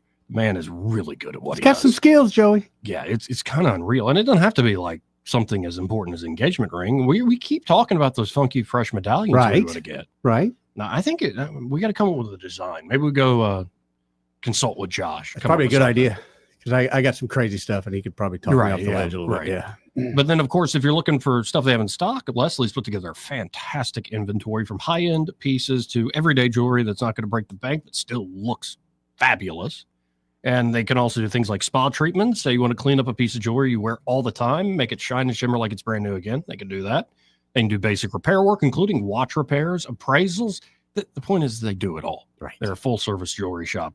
So get by there. Stop by Dillon Rings at 119 Brown Springs Road here in Montgomery, just off of Atlanta Highway, sort of the back-end entrance to AUM, where the old fun zone used to be. And be sure to tell Josh and Leslie that Joey, Nettie, and Byron, this fellow's on the radio, sent you. Now, I almost forgot about how this one guy, that Governor Kay Ivey appointed a guy named Will Furnian. Furnian? I don't know. Okay. Let's call him Will Furr. Okay. And Ivey appointed this fellow to the Alabama School of Healthcare Sciences Board on August 19th, 2024. According to a statement by her office, the ASHS will be the fourth residential specialized high school in the state, offering rurally focused healthcare training to students. That sounds like a good goal. Yeah. The proposed school, set for construction in Demopolis, has been the focus of appropriators in the Alabama legislatures as costs have reportedly increased from $62 million to $80 million. In this op-ed, Will Furnian, or whatever, opens with German Luther pastor Martin Niemöller wrote the famous piece, First They Came for the Jews. It is a powerful reminder of the dangers of indifference and the importance of speaking out and acting against injustice. Based on the actions of the current administration, Niemöller's words have never been more relevant.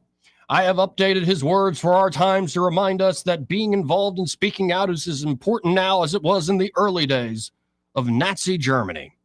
In one line of his rewrite, he says they took books out of libraries, threatening librarians, and insisted we only read what they deemed acceptable, seemingly objecting to the efforts of lawmakers and parents to remove sexually explicit materials from schools and libraries. In another line, he says they suppressed the ability for people to vote in the name of stopping fraud that did not exist, promoting the discredited idea that voter ID laws or clean voter rolls disenfranchise voters. His piece claims they forced state governments, local governments, universities, and private businesses to stop helping those in our society not as fortunate by stopping efforts to give everyone equal opportunity. This is the guy who Kay Ivey appointed. Well, then there was a follow-up today. Oh? The headline is, and this is hat tip to April Marie Fogel. How you doing? Hey, April. Ivy comms team alters August 2024 press release to distance governor from Nazi-invoking anti-Trump board appointee. The original press release dated for August 19, 2024 was precise. Governor Kay Ivey listed 8 appointees of her choosing to the Alabama School of Healthcare Sciences board, stating, I am proud to partner with so many capable individuals from around this state, sugar, the state in bringing this school to fruition. That's a good word, especially with her accent. You bet. Fruition. Dr. Will Ferniani, or whatever his name is, the former CEO of the UAB Health Systems, was included on that list of 8. The press release remained unedited for 231 days. However, following the publication of an 1890 news story that detailed Ferniani's comparison of President Donald Trump's administration to Nazi Germany, the release was edited to remove and replace his name. The updated release does not reflect or indicate that a change was made. Oh. So y'all are acting like, the party in 1984 now. Memory hole and stuff. Mm-hmm. Wow. Not surprising. Sad. It is sad. It's pathetic. Anything out by this administration, I'm not surprised by anymore. It's just sad. Yep. Absolutely sad. Oh, look at this top headline at 1819 News. Written up by a guy named Craig Munger. Love me some Craig. Yeah, good dude. He's saying, what's the headline? 37,000 students. Wow. 37,000 students apply for state school choice program as deadline closes. Wow. We are highly encouraged by the strong response in year 1 of the program. That's really, so that's something that people wanted, Joey. 37,000 Not students. surprised. Holy Not surprised. I'm glad to see that many, and I think there's going to be more. There will be. Indeed, we'll see. Yep. I got to hit this quick break. We'll be right back. Want to carry News Talk in your pocket?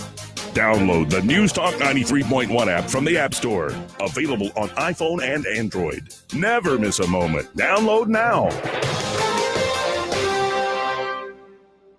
Don't you love the feeling of coming home to a clean house? Let Southern Bell's cleaning service get your home in order. Families in the River region trust Southern Bell's because they know Callan and Jesse will show up on time and believe in cleaning the old-fashioned way. They bring all their own supplies and specialize in full-service, residential, commercial, vacant properties, and construction cleanup. Estimates are always free. Call Southern Bells today at 546-0715 or follow them on Facebook at Southern Bells Cleaning River Region. This hour of News and Views is brought to you by our good friends at Cole Plumbing, 279-8919. Cole Plumbing is number 1 in the number 2 business. You don't have to dig a hole. They have proprietary pipelining technology. Ask them about their tankless water heaters. Remember, when you have trouble with your bowl, call on Cole. The River Region's News Talk station. News Talk 93.1. WACV. News Talk 93.1.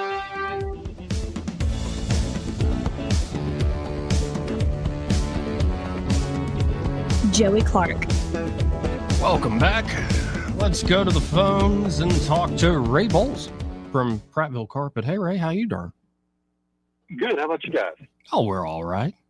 Been a good day. I can't believe it's 3 o'clock. Yeah, man. Just flying by. Ray, I kind of Right feel now, like that you kind of sleep in the truck until we call you, and their 3 o'clock's like a wake up call. Am I wrong or am I Let me right tell on you what that? I did last night. About 10 o'clock, Casey's like, hey, always sip the hot tub for like 10 minutes before we go to bed. That's a mistake. I slept so hard this morning when I woke up, my alarm clock went off. And I literally thought it was Saturday morning. And I'm like, why is my clock going off on a Saturday morning? I cut it off, and I closed my eyes, and something in my body said, Ray, get up. It's Tuesday. And then I had that internal war with myself that, no, it's Saturday. Mm-hmm. No, you idiot, it's Tuesday. Yeah, and I got up and came to work. Well, has the day improved since then? Yeah.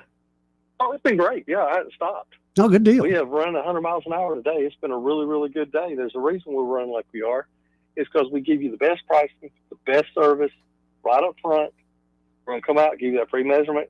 And I had a buddy that's bought a house to rent. I'm like, hey, let's do this carpet in the bedrooms. Let's put this LVP in there. I just saved you $2,000. Yep. But if you're actually living in the house and you want to redo the bathroom and you want to use the big panel tile and you want to do all the new stuff, we can definitely do that too. So give us a call, 285-8117. We're going to come out and give you that free quote. Next thing you know, you got a floor down. Again, that number's 285-8117. And when you call them up at 285-8117, be sure to tell them that you heard Ray on the radio with Joey and Eddie and be like, hey, it's Tuesday. It's Tuesday. It's definitely Tuesday all day long. Appreciate it, Ray, as always. Thanks, guys. T. Ray. Well, what did we learn today, Eddie?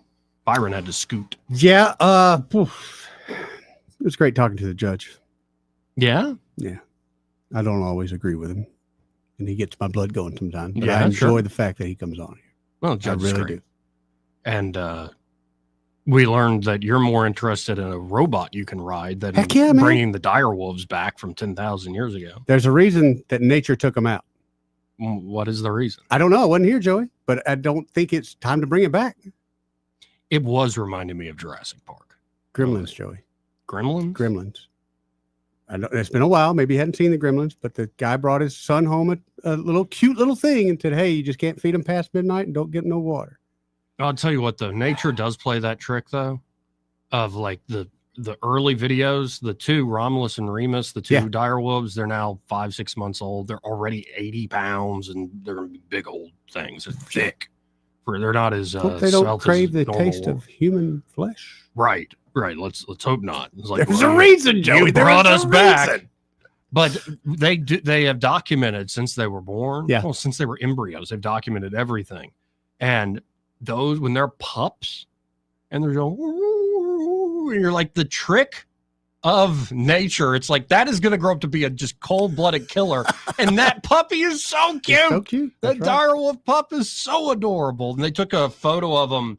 The guy who runs the organization, founded Colossal, became friends just by happenstance with Peter Jackson, the director of Lord of the Rings. Peter Jackson had just won an auction. George R.R. Martin's that show Game of Thrones. He had won the Iron Throne. Oh, really? And they're like, well, if you just had these pups, I actually have the throne over in this place. So they did a photo shoot with these direwolf pups on the Iron Throne. And it was like, okay, this is too much. Absolutely too much. I'm glad they have all this documented so we can see how the world ends. Yeah, it just, there's something about like puppies where I'm watching this video. I'm like, oh my God, like they're going to be killers, like wild animals. But well, I saw one the other day where it was, it's this zoo in India that it's like the biggest private zoo in the world. And so they were inviting in a bunch of bear cubs. Oh. And I'm like, they're going to be killers in several months. But like right now, they're as cute as that's they like can a be. little dog Yep. right there. Exactly right. Well, let's see. This is on one. You're on there. Who's this? Hey guys, it's old Daddy-O. Daddy-O, what's up, man? Man, I ain't talked to y'all in a while. I've been out there. I want to just give y'all a fishing report, Eddie, on Lake Jordan. The crappie are biting this year. They biting, but man, that water looks like chocolate milk right now. It's gonna be that way until this water goes down. Yep. Hey, but one more thing. What do y'all think? I know you ain't got about 30 seconds, but that Caroline Levitt, what's y'all's idea when President Trump leaves that office? That woman is destined for politics somewhere. Next time she runs for a campaign or whatever office she wants to run, I believe she'll get it because she's the number one most watched lady in politics now. Oh yeah, she's a go-getter. No, I think you're onto something. I'm quite impressed with her. Yep. Yeah, I think she is just she's got it all. And not only has she got the looks and the personality, she's got the comeback and the savvy for everything involved with politics. Don't y'all agree? Oh yeah, she's got the right attitude. She man. ain't scared at all. Nope. No scared in her. One more question, Joey. Eddie, you tell the truth. Joy probably lied to me, but and he got a girlfriend. I hear he got a girlfriend now, or somebody he's talking to. Is that a correct statement? It's AI. He talks to AI all the time. Oh, well, you know that line and what is it? Purple Rain. I didn't want to be your weekend lover. I only want to be some kind of weekend lover. Only wanted to be some kind of friend. Yeah, I'm just trying to be some kind of friend. I hear you, player. Hey, Joy, real quick, when you do whatever you're gonna do with that person or the person that's coming up, always remember, let them come to your house with an overnight bag, but don't let them bring no box, because them boxes are permanent. Daddy-o, I got to run on that. Thank you, sir. Can't top that. Solid advice. Oh, we got to get out of here. Greg Budell and Pamela, they're next. Broadcasting from the Riverside Chevrolet Master Control Center, this is WACV Cusada, News Talk 93.